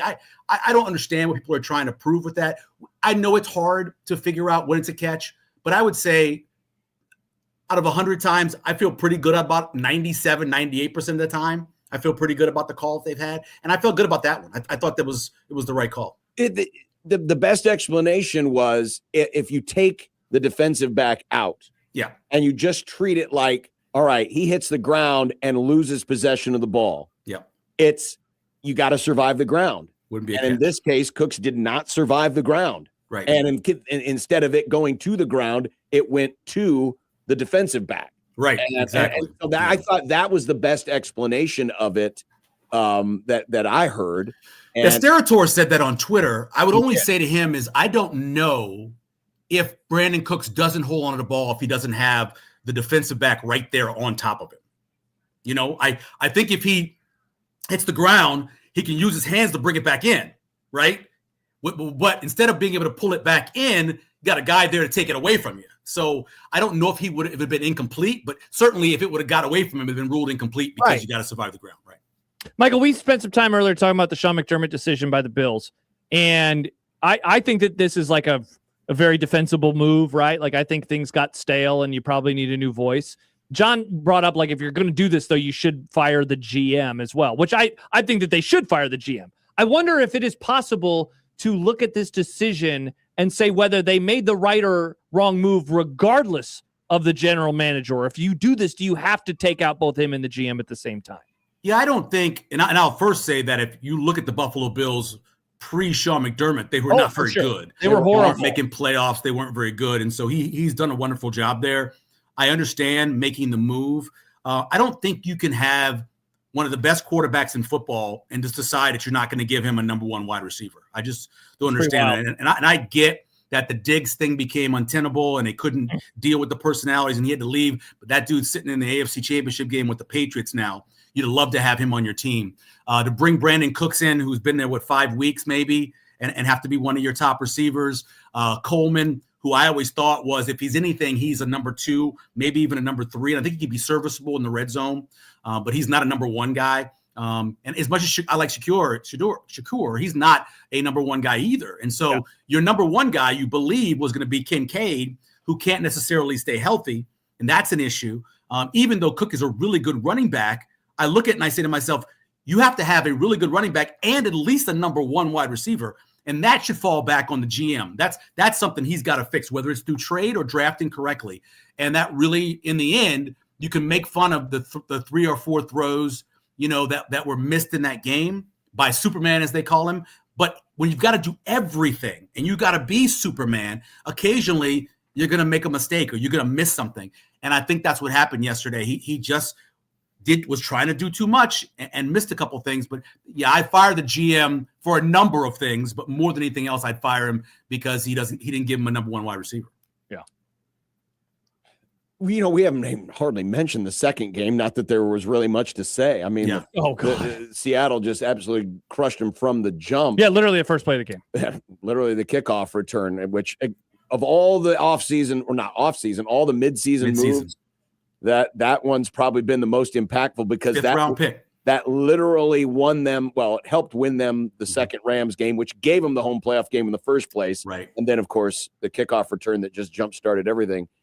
Does this team – this team obviously is playing the best right now of everyone that is left, but does that necessarily mean they're going to go all the way? We saw them beat the Niners 13-3. And then they turn around, they play a Niners team that was devastated injury-wise coming in. And as the game went on, they kept losing guys. By the fourth possession, you were like, do they have anybody left? Do they have anybody left? Yeah. Yeah. Do they have anybody left at all? And so I'm not saying the Seahawks aren't playing well. They are. I think, Darnold did what he had to do. He didn't have to do a lot in that game. If it's me, I'm taking the Rams. Give me the 2.5. I'm taking the Rams in a heartbeat. Not that I don't think that Seattle's a good team. I just believe that was more of an example of them playing. And remember, the Niners stayed in that game for a while, despite all the injuries and issues they had. They were still in the game for a very long time. They just couldn't do anything. They had nobody left to get the ball to. Even CMC's banged up, during the game. Everybody was a stinger. Yeah. So I personally think the Rams are a better team individually if both teams are healthy. I don't know if Matthew Stafford is completely healthy or if it was just the weather, was the wind or whatever else, because he certainly didn't throw the ball like we've seen him throw the ball before in the past. I don't know what the weather forecast for Seattle. It usually doesn't get horrible there. I do remember the year the Saints were there and it was like 4 degrees. It was one of the coldest games that they ever played at Seattle, but normally the weather's normally not that bad there. So maybe that he doesn't have the same issues, but I would just off the top of my head, if you ask me, I would take the Rams in this matchup, especially since I believe the Rams should be able to, if they stick with it, establish the run game. The question is, can your head coach stick with it? And I believe Kyron Williams, they have the ability with the depth they have at running back to be able to establish it, right? And then off of that, the play action comes off of that and everything you want to do with Puka. But you have to stick with it. And I don't know if they will. I love my coach. I do. Yeah. I love my coach. But my God, last night he was like a crack addict. It was just like, I gotta throw it. They went for 7 yards. They went for 7 yards again. Throw the ball. They always do that thing where it's like the various levers, and it's like you can be great at 2 things, but you can't be great at everything. Mm-hmm. And so this is just though he also takes really weird timeouts too. Well, he doesn't care about them. He does. He just throws them away. Like he doesn't care about them. I've gotten a little buffalo sauce on this napkin. I'm done with it. He doesn't care about them. It was so bad, and my son and his friend can vouch for me. So when they start the touchdown drive, they gave him the 17-10 lead. Yeah. I for like 20 seconds just yelled at the TV, run the ball, run the ball, run the ball. That's all I was doing.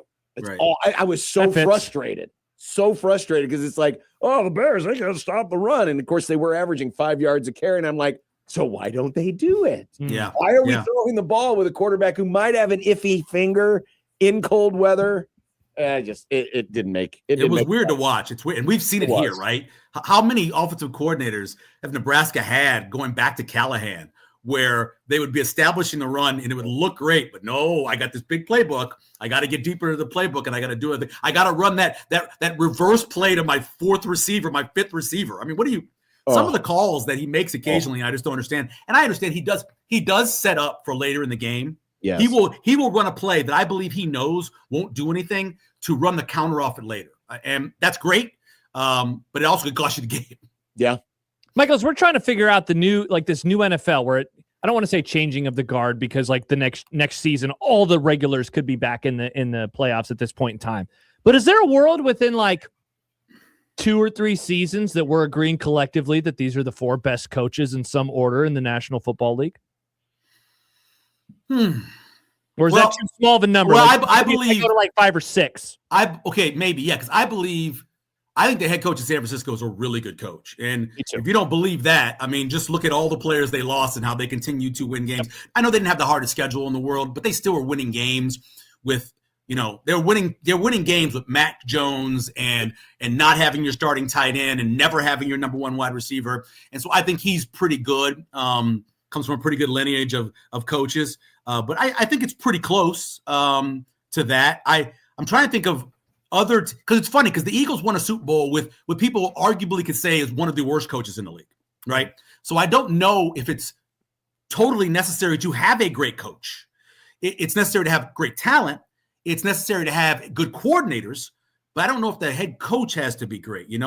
That one of the problems why McDermott is fired now is because some of the hires he made at head coach, at offensive and defensive coordinators over the years. And so part of that is his problem. But I think if you have great coordinators in this league, you don't necessarily have to have one of the top 4 or 5 coaches in football. I mean, I think it's too early to tell on McDonald. He's done a great job. Yeah. God, they're playing incredible. Yeah. Because we were talking about this on Saturday. We were watching the games. Like, hey, you can trade your coach for any coach. Who are you trading for? And the whole party agreed it was McVay. McVay would be the one that we would want. He would be the guy that I would want the most. That said, Michael, I am a huge mark for Kyle Shanahan, and he would also be up there. Yeah. And this is partly a changing of the guard Andy Reid conversation. Yeah. Because I know people have viewed the Chiefs offense as very stale over the last few years, even as they won and got back to another Super Bowl last year, and now they're bringing back Eric Bieniemy. Yeah. But man, I am so freaking impressed by Vrabel and what that dude is able to do. Like his game day coaching is what I really adore about what he brings to the table with the Patriots. Like the fact that they flipped from last year to this year, I know the schedule was cake, but it's still pretty wild to me. It's amazing what he's done. And that's more of an example of culture. Yes. Right? 100%. Culture was run amok there because you gave a guy a job who wasn't ready for it. Yep. And you brought in a guy who was an amazing culture builder who understood what needed to be done with the Patriots. Now, I disagree with you, McVay, only because no one with that punchable of a face could be somebody that I could personally cheer for. Totally understand. The man has got one of the most punchable faces that's ever been on the planet. It's ridiculous. And I'm all yoked up at 5'4". Look at me. I just want to see him get punched right in the face occasionally. But other than that, yes, he is a great coach. Maybe if the Bears would have won, maybe that's what Ben Johnson's handshake would have been, a punch in the if face. your stupid quarterback doesn't audible into a pass play, we wouldn't be talking like this. No, it has nothing to do, literally has nothing to do with that play. I just think he's got a very punchable face. And I do think, he's like mini me out on the sideline. He's just a little dude running around calling these timeouts and trying to sprint down the sideline to call a timeout with 3 minutes left to go in like the first quarter. I'm like, what are you doing? The camera cutting to him, and now it's okay because the Rams won. But gosh, when that Caleb Williams pass and it cuts to him, and you can tell first of all his face is so cold, and he's like, "Are you serious? This just happened to me." It was a great stunned face that I've. Hold on. Another thing, okay. I have nothing against the vest. Okay, the puffy vest. It's a good look. Sure, but it's freezing. Yeah, put on some sleeves, you moron. What are you doing? Sleeves on. He didn't have jacket sleeves on. He didn't have coat sleeves on. That's because he was wearing. He had an undershirt on. He was what are you doing here? Give me a break, man. Wasn't that cold? His arms are still functioning. He looked cold to me. I don't know about you, but he looked damn cold to me. And that was partially his fault because he could have put a full jacket on. He wasn't joining the Navy tomorrow. What are you doing? All I heard all damn week was, the Rams are going to freeze, and they're going to freeze, they're going to freeze. No, I picked the Rams. I picked the Rams. Listen, you need to log off the For You tab. You're seeing slop on the internet. I had a whole long. Hold on a second. You're telling me that people weren't using the narrative that the Rams weren't going to play. They well were, but those are cold. people that I don't take their opinion. I don't really worry about those people. That means they haven't watched the Rams play football over there. Yeah, and I said to you, a lot of folks doing it. Again, I don't take any of them serious. Well, I said to you in week 8. Said it too. He liked the Rams. I said in week 8 that I thought they were the best team in football to you on this particular Michael Monday thing. I had a long conversation with our friend Matt McMaster about why they were going to lose the game. And it's simply because Caleb cannot make the easy throw. And that's going to eventually cost you on a third down when you have to make a play. I know he makes the most spectacular, incredible, Jeff George-like plays. But sometimes you got to throw an 8-yard out. And it needs to go to the wide receiver and hit him in the hands and let him step out of bounds. Not throwing it over his head, not throwing the ball into the ground. You can't. I don't want a quarterback, as spectacular as he is, that can't throw 50% completion rate in this league. The entire offense is built around the rule book and the way they designed the rule book to make it hard on defenses. And you can't throw for 50% completion rate? Again, big plays, great. Use your legs, great. You got to be able to make that easy throw. And too many times he misses those easy throws. I thought that would cost him the game. And there were a couple plays where it really did cost him in drives. So that's my issue with them. So are you not yet sold on the fact that the Bears might finally have a combination with him and Ben Johnson? Do you dismiss the idea that Williams can't do better at those things while also maintaining the spectacular, crazy plays that he's pulled out of his what? No, I think he can get better. I think he's got to put the time in to get better. He's got to put the time in to make those throws. The coach has got to hold that over him to make those throws as well. I think Ben Johnson's a great coach. The reason I thought the Rams would win the game, though, was because I thought Caleb couldn't do. And I thought your 38-year-old quarterback would make those plays. Didn't always make them yesterday. No. But I thought he would make those plays and that Caleb Williams wouldn't make the plays. And that's kind of how it went a little bit. But you know what? You guys need one more wide receiver too. It'd be a lot better if you had one more with Puka, who I thought was the pin. You got those 52 tight ends. That's great. You got 52 tight ends. It's wonderful. I think you should draft another one. Draft a kid from Oregon this year. Do that. What the hell? So you have more of them. So you go 14 personnel instead of 13 personnel. But you definitely need, I think, if you had another wide receiver opposed to another tight end, I think it'd be even more fun to watch. The throw that they showed, I saw it on Twitter today. Have you seen it? The all-22 end zone angle of the Matt Stafford, Devontae Adams throw. It's so stupid. It is a ridiculous and that's throw. The thing. He has, even in the bad games that he's played this year, he'll have a throw or two where it's just like, whoa. Yeah, he's that guy. Whoa. Yeah, and that, listen, it's cold. You are older. You're getting hit. The worst part, in my opinion, about playing in the cold is getting hit. Yes, because you can be out in the cold and be fine. You got this. It's gonna warm up once you start moving around a little bit. You got cayenne pepper in your shoes, right? Yeah, I've never heard of that before. I wonder if that actually works. No. Try it next time you take Mando Trust for a me, walk at 5 in the morning. You want something that works?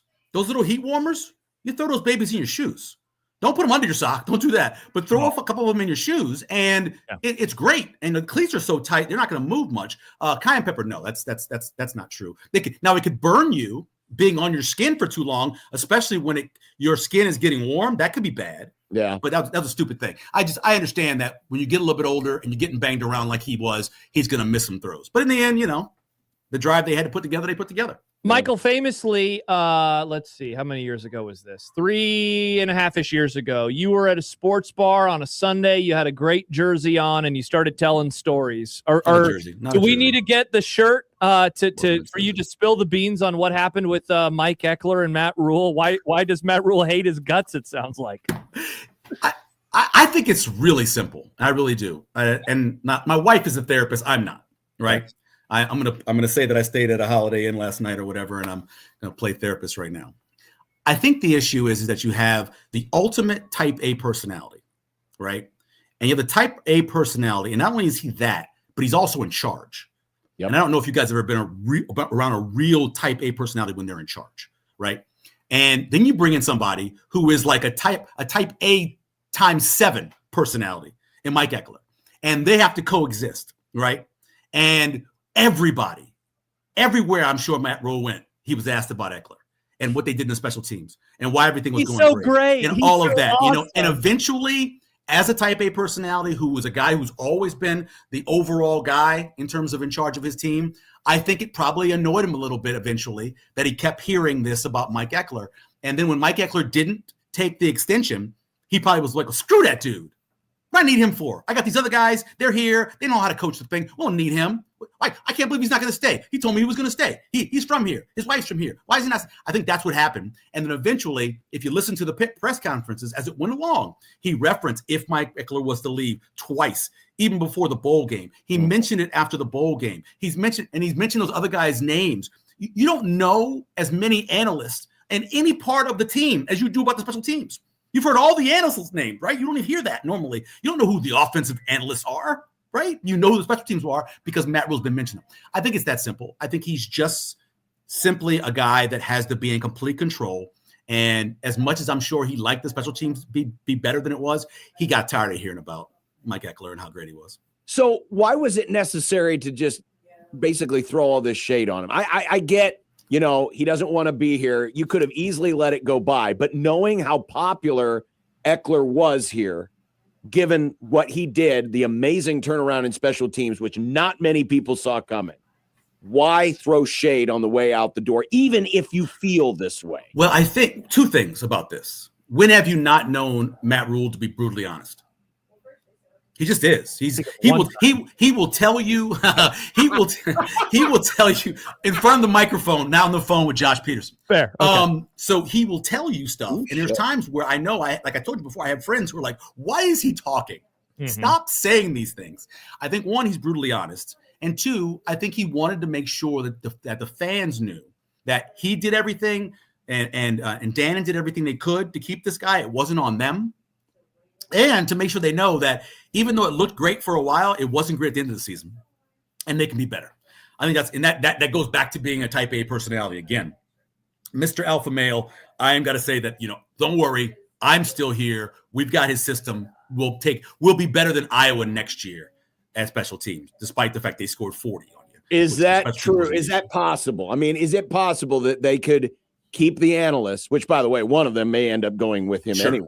Right. Yeah. But is that being a little bit too cocky, saying that, oh, well, we've got his recipe. We just don't have him cooking it anymore, but we can make a dish that's better than what he made? Well, that particular analogy, we know how that works. There's a lot of people with a lot of recipes out there that make a lot of crap food. Mm-hmm. So we know how that works.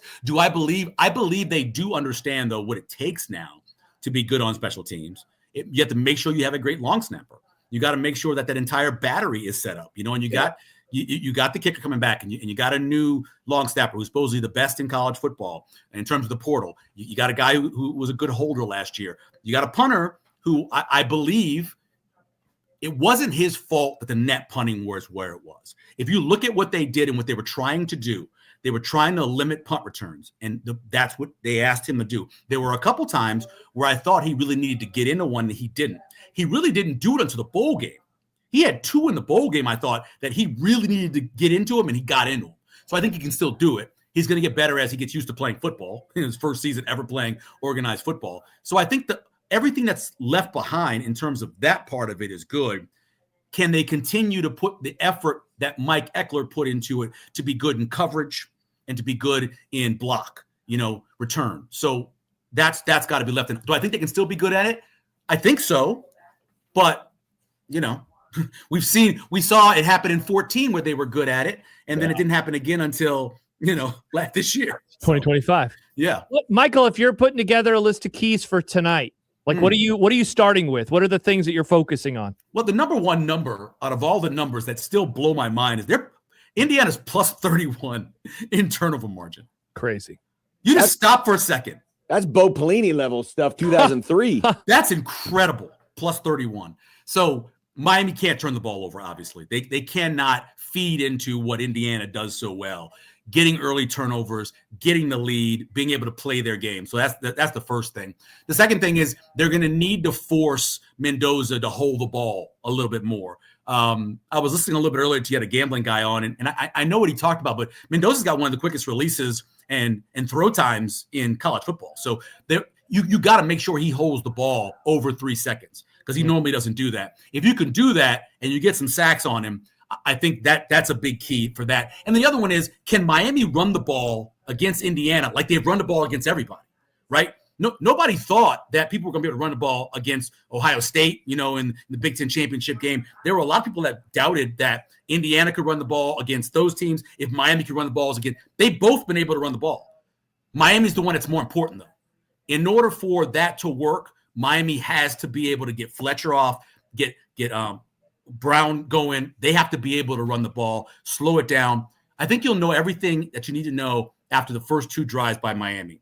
If they're being able to move that defensive line a little bit, enough to where they get 4 yards on first down and they're putting themselves in 3rd and short, then it's going to be a good game. And it's going to be a time of possession game.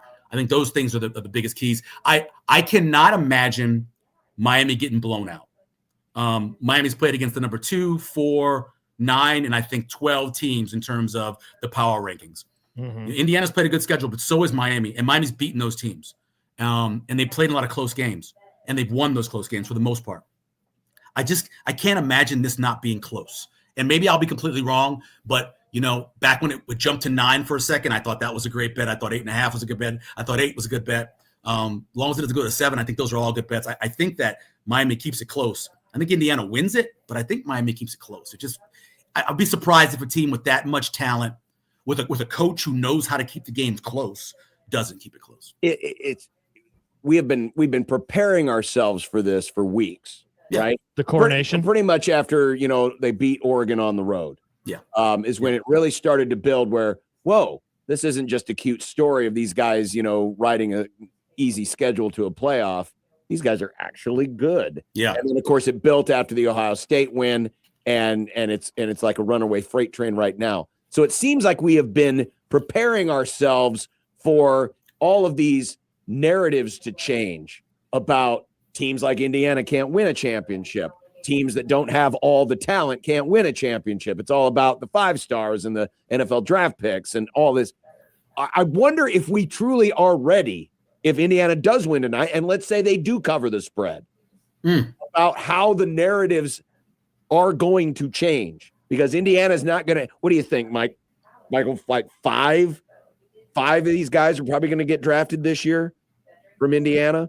Yeah, so I think Himby gets drafted. Obviously, Mendoza goes 1. I think the defensive end, the right tackle who's banged up, and definitely the wide receiver. So that's 5 right there, and then there's probably other guys that'll go late because when this you're won't really be good, like 10, 11, 12. Like it's not like Michigan when they had 14 guys Ohio go. State, Or Ohio State when they had 14 guys. No, it's not going to be like that. But here's the funny part about it. You look at the preseason odds for next year, as good as Indiana's been, and they've already went in the portal and got a quarterback, they're not 1. They're not 2.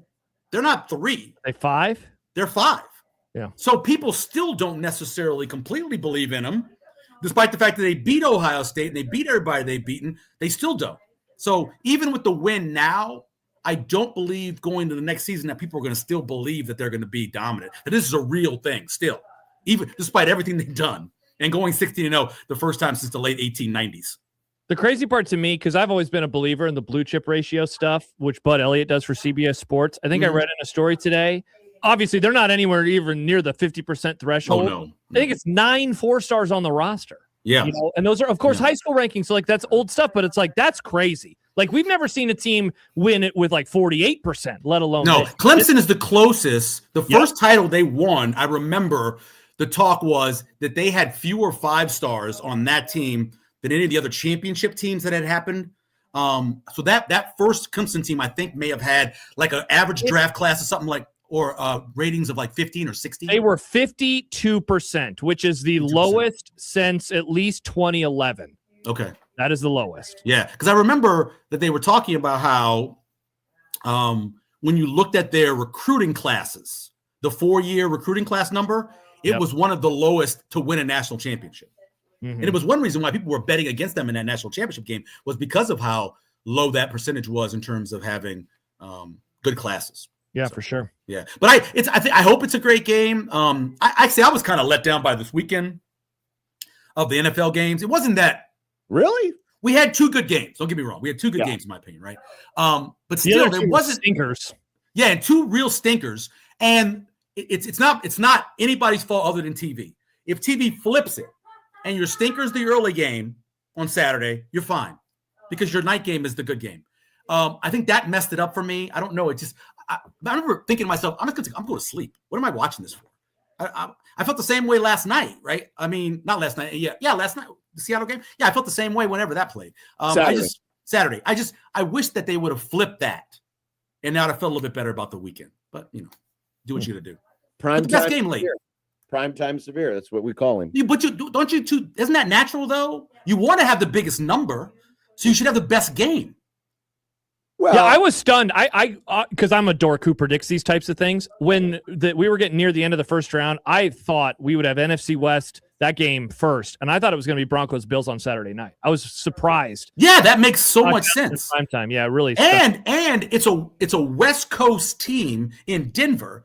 I know it's a mountain time zone, but still, it's back that direction. So a lot of times they'll make that the later game. But the Seattle game is also West Coast, so yeah, they had to have 2 West Coast games. Yeah, and it might have been maybe it's the Frisco. Well, it certainly wasn't about the travel stuff though, because San Fran played on Sunday, right. And then they had to turn around and play Saturday. Frisco brand or something. Yeah. I saw that number for ATS. I was not stunned. Yeah, the short rest made no sense. That made no sense. That you see the numbers for short rest, how many teams have not covered or won with that short rest coming off of the wild card round to the divisional round. That made it. I mean, they already were, very beat up, but still. And my one prop tonight is Miami quarterback Beck has more passing yards than Mendoza. Okay, we did that, and I believe it's plus. I think it's plus money. Like I think it's like plus. It should be because the line we had was like 21 yards. Yeah, and if you look, 21 yards. Mendoza didn't even get 200 yards last time, right? He played. Yeah, didn't, and he doesn't need to have big time. And you think if he's going to go behind, Miami's going to throw the ball more. So that's the one prop I thought. Yeah. Okay, well we'll be on the lookout for that. All right, enjoy the game. It is in prime time tonight. 6:30, baby. What time does it start? Actually, real time. Like 6:45. 6:45. Okay. Yep. Well, 6:45. We'll be in front of the TV. Yep. I got some ribs I'm making, so I'm ready. Oh, what's for dinner? Ribs. Hey, don't bring up what's for dinner. You can't put 2 of the things people don't like next to each other. Oh yeah, you've missed it. The message boards hate what's for dinner. I heard. I was listening. Yeah. It's pretty crazy. Yeah. Not as much as they hate that dude from the Chiefs, though. Oh yeah, they hate that dude. But they love Michael Severe Mondays. That's not true. We all love Michael Severe Mondays. That's not true. I do know that they hate that guy from the well, Chiefs, you mentioned politics sometimes, and people get butthurt about it. I mentioned that earlier, why I couldn't be an admiral in the Navy. There you go. Exactly. Yeah, that's exactly right. Well, it's because you can't swim. Hey, man. I was a lifeguard when I was 13. Stop that. Racist. My sister got me a job over at Audubon Park. I can swim. Just don't. Hey, some of us can swim. Not all of us, but some of us can swim. Yeah. Okay. I mean, in a perfect world, you wouldn't have to swim if you're in the Navy because that means your boat's not getting sunk. Well, no, you have to get the pass. My brother, Henry Jr., my older brother, who I never talk about, he actually tried to go in the Navy and couldn't swim. Oh, wow. Yeah. And they kicked him out. Tough. So yeah, you have to be able to swim. No, I'm not saying you don't Yeah. have to, but Yeah. it's something you shouldn't Testing. want to, you shouldn't have to do because that They means make you're- they make the Army people run. They make the Marines kill people. They make the Navy guys swim, and they make the guys in the Air Force sit down. Oh, I do not want to hear from any Air Force people right now. Cheer Force, baby. I do not want to hear from anybody in the Air Force. All right, see you, Michael. Bye, Have a bye. good See you one. later. Bye, bye. We've got content coming up next, and in content, is it preposterous what the bracketologists, some bracketologists, are saying currently about Nebraska basketball? What? Rex Ryan has a hot take. Oh, and is it about feet? Nope. And is CBS mad about media coverage? Ooh, this is a fun topic. It's all coming up in content, which is next, ahead of the highly controversial What's for Dinner? Yeah. On 1620 The Zone.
I made you some Unsportsmanlike content.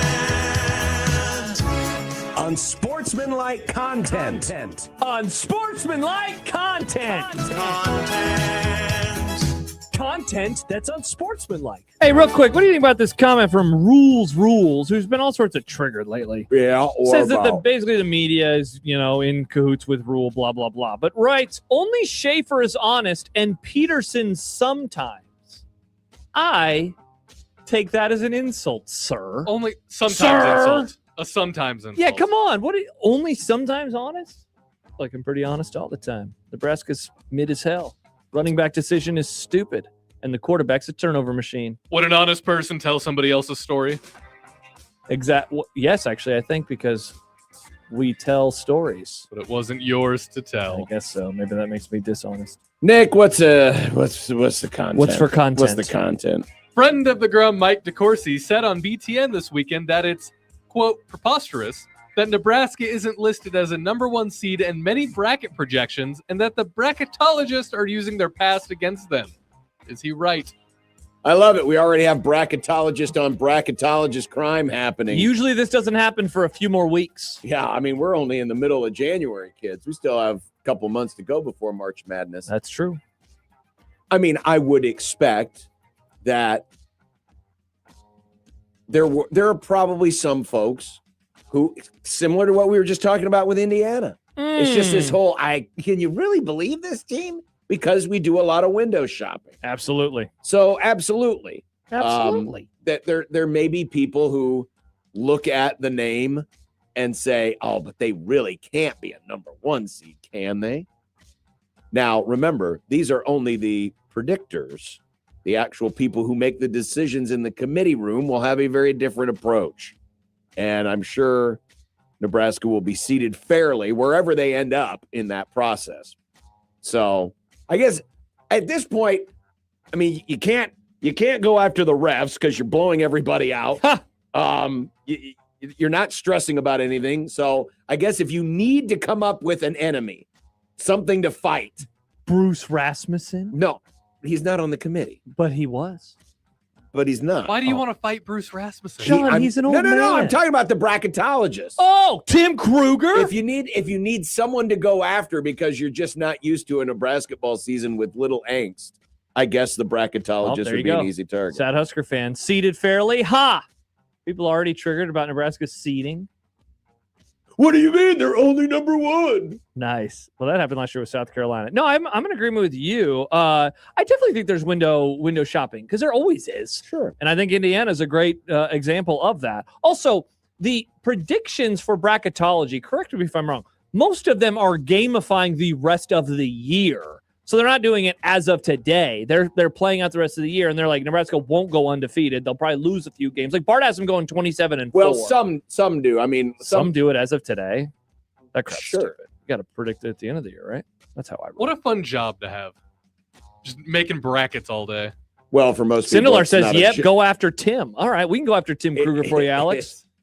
For some, it's not a job, it's a hobby. Stibbs one time It's a way of life. Called him old, and Tim was pissed.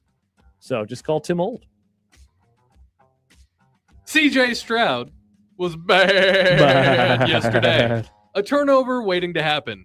Should D'Amico Ryans have pulled his starter in the second half and inserted Davis Mills? No, I don't think so. I mean, he was very much struggling for 2 reasons. One, I think that CJ Stroud gives you the better path forward. 2, and maybe you can call me an idiot for feeling this way.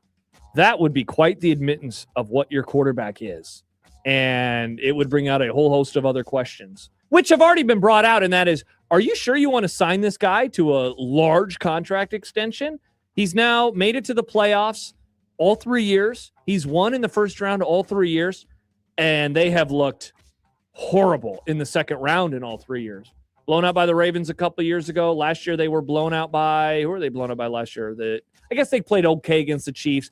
Yesterday was a travesty, though. So, yeah, I personally wouldn't have benched him, but I understand why people wanted him to. He should have been. Wow. He should have been. Yikes. You got to make that. You got an all-world defense out there, and they were doing everything in their power to hold their own. And yet you go out there on offense, and Stroud Stroud was awful. That was some junior high stuff out there. He looked so uncomfortable. His passes were terrible. His decision-making was terrible. Absolutely, they should have made the call. And the future be damned. I mean, if he's not good enough, he's not good enough. So be it. But you got a chance to go to the AFC Championship game against a Denver team that's not going to have their starting quarterback. Yikes. And you did not give yourself the best chance to win by leaving that bad decision-making turnover machine on the field. Stroud is done. Yikes. And he wasn't good last week either. No. Against the Steelers. Sorry. No, he was terrible. He had a horrible playoffs. John, Josh, Nick, did you know that John. 4 teams went down this weekend in the NFL playoffs? I heard. Pick one that'll be back to this point or greater in a year, and one that will miss the playoffs. Boy. Well, I think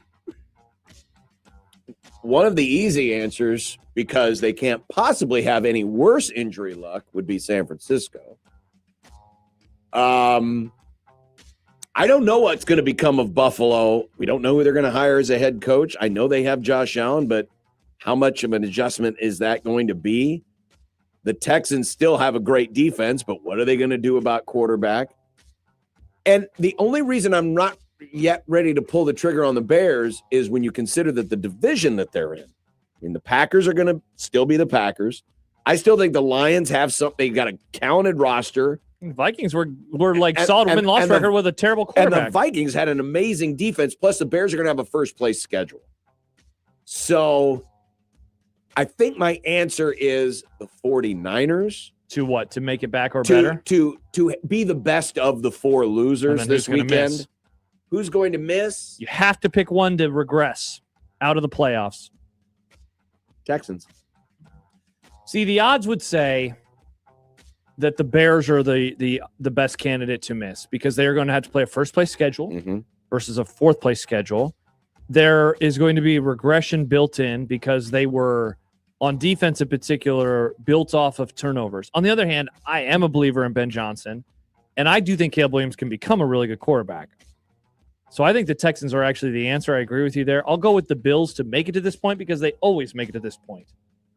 New coach, be damned. And who could that new coach be, Nick? Rex Ryan. Of feet. Never afraid of a hot take or feet, I guess. He loves them.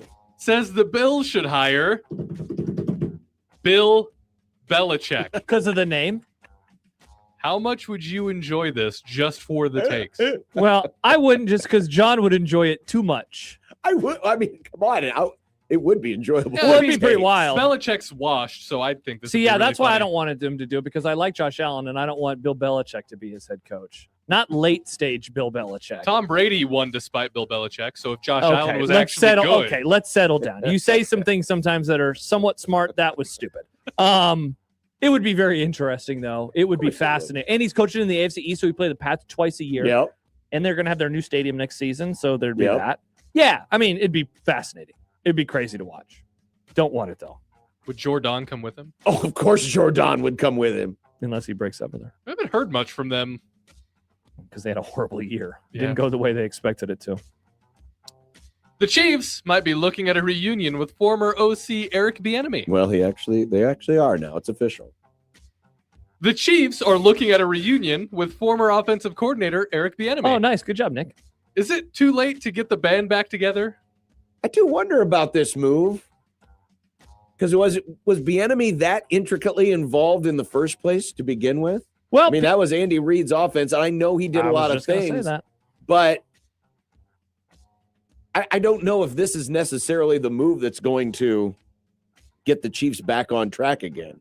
So knowing also that you're not going to have Mahomes at the beginning of the season. So yeah, he was the offensive coordinator for the 19 and 22 teams that won the Super Bowl and the 2020 team that made it. Though, as we all acknowledged in the moment, he wasn't the play caller. Like you can certainly talk me into this being a good move for the franchise. They need some new ideas in there, man. The offense has definitely regressed over the last couple of years, and it was made up for with the fact that they kept winning all those games, and so you didn't want to make any massive changes. You also hit on the other important thing. And that is that Mahomes, he won't be in a lot of the offseason stuff. Who knows when he'll be back with the team, but he won't be there for minicamp at the very least, OTAs and those types of situations. So I don't really know how big of an impact this could have just because they're not going to have their quarterback for a long time. Some folks are hashtag mad online about the end zones for the college football playoff. They both feature team logos, but the backgrounds are all black. Is the CFP taking a page from the wildly successful Husker blackout? Ooh, they might be. This is not new. No, this is the pattern that they have done in the playoffs. Okay, I was going to say, because I remember Fins up. watching a game a couple years ago that had. I will say this: there's something about the end zone color with this stadium. Maybe it's because I'm used to watching Dolphins games that it should be a softer color for a soft franchise, a pastel. Hey. Yeah, exactly. Yeah, it should be looking more like Easter. He is risen. Kind of that vibe. Or how about just use the team colors? Oh, that's not bad. Yeah, do like a green end zone and a red end zone with white letters. Which is what you normally do. Or just have the wording and have it just be a green end zone. I didn't realize people had so many strong takes. Yeah, I saw a lot of takes. It's like, why do they have the black end People zone? love end zone takes. I mean, hey, understandably so. I have takes about things that I shouldn't care about either. I do it all the time. According to Front Office Sports, there's boiling frustration inside CBS over what they see as a slanted media narrative against Tony Romo. Should they be frustrated with the media narrative or with Tony Romo? I apparently made a controversial take after the game on Saturday What'd you say? afternoon. And I'll admit, I have not seen a lot of Jim Nantz, Tony Romo games this year. You haven't seen a lot of anybody's games, it seems like, this year. No, I've seen plenty of games. But like last week, you were like, I haven't seen a whole lot of Tom Brady's games this year.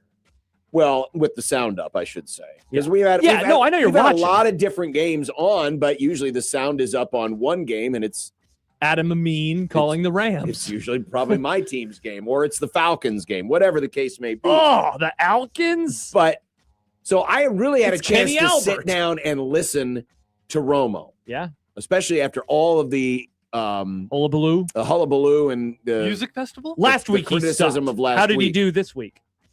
I thought, first of all, he was pretty minimalist. I mean, there were times where I expected him to jump in, and he laid out. Probably because he was responding to the criticism.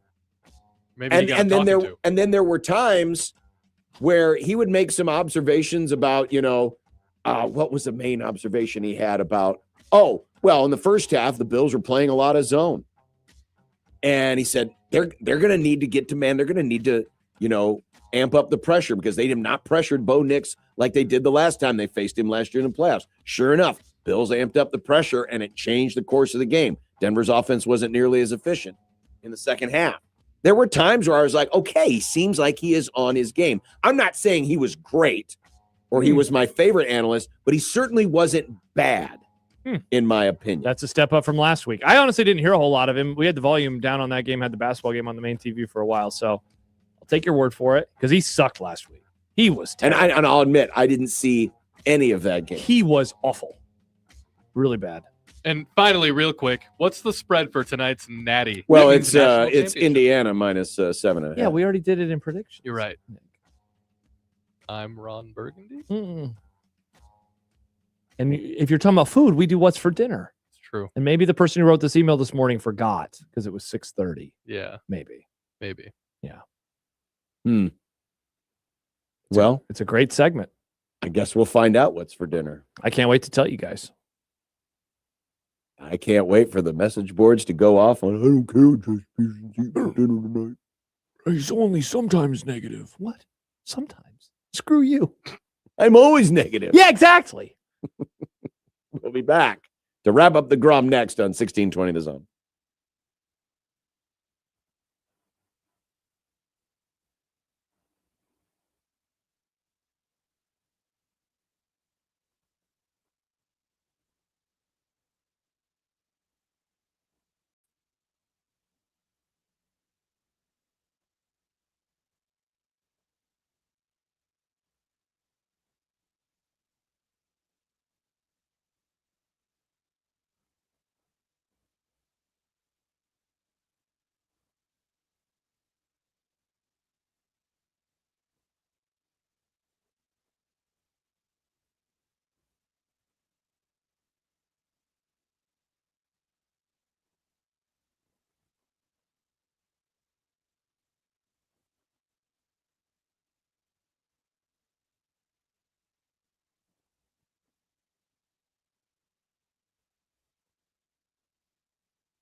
When you knock us down, we're going to get up. And on the way up, we're going to bite a kneecap off. Crust is good on your pizza, not your ass. I will eat your ass first. He's tough as a Woolworth steak. And then it's going to take 2 more shots to knock us down.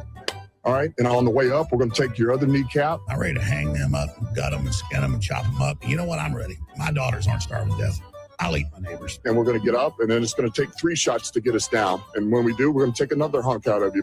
Cliff, what are you going to take away as your best memory from playing basketball at Boston College? Probably just like going out to eat. Last night, the wife made some homemade tomato soup, and we had some Italian beef sliders. Yum. And I told her, I mean, we had so much left over. I said, now she had the day off today because she's a government employee, and so they had the MLK day off. I don't know if she was cooking tonight or we're just having leftovers because there was plenty left over. Yeah, Jean-Claude, the Raven guesses. Nick, Taco Bell, me, leftovers. John, wife's slop. Wow. Wife's slop? Your wife's slop sounds delicious, John. It is not slop. We are having not leftovers. We are having, where is it at? Here's the text. Korean beef bowls with green beans and rice. Nice. Shout out. We have this once Are every they couple South months. Korean or North Korean? Definitely not North. I don't think you could get the meat out of there.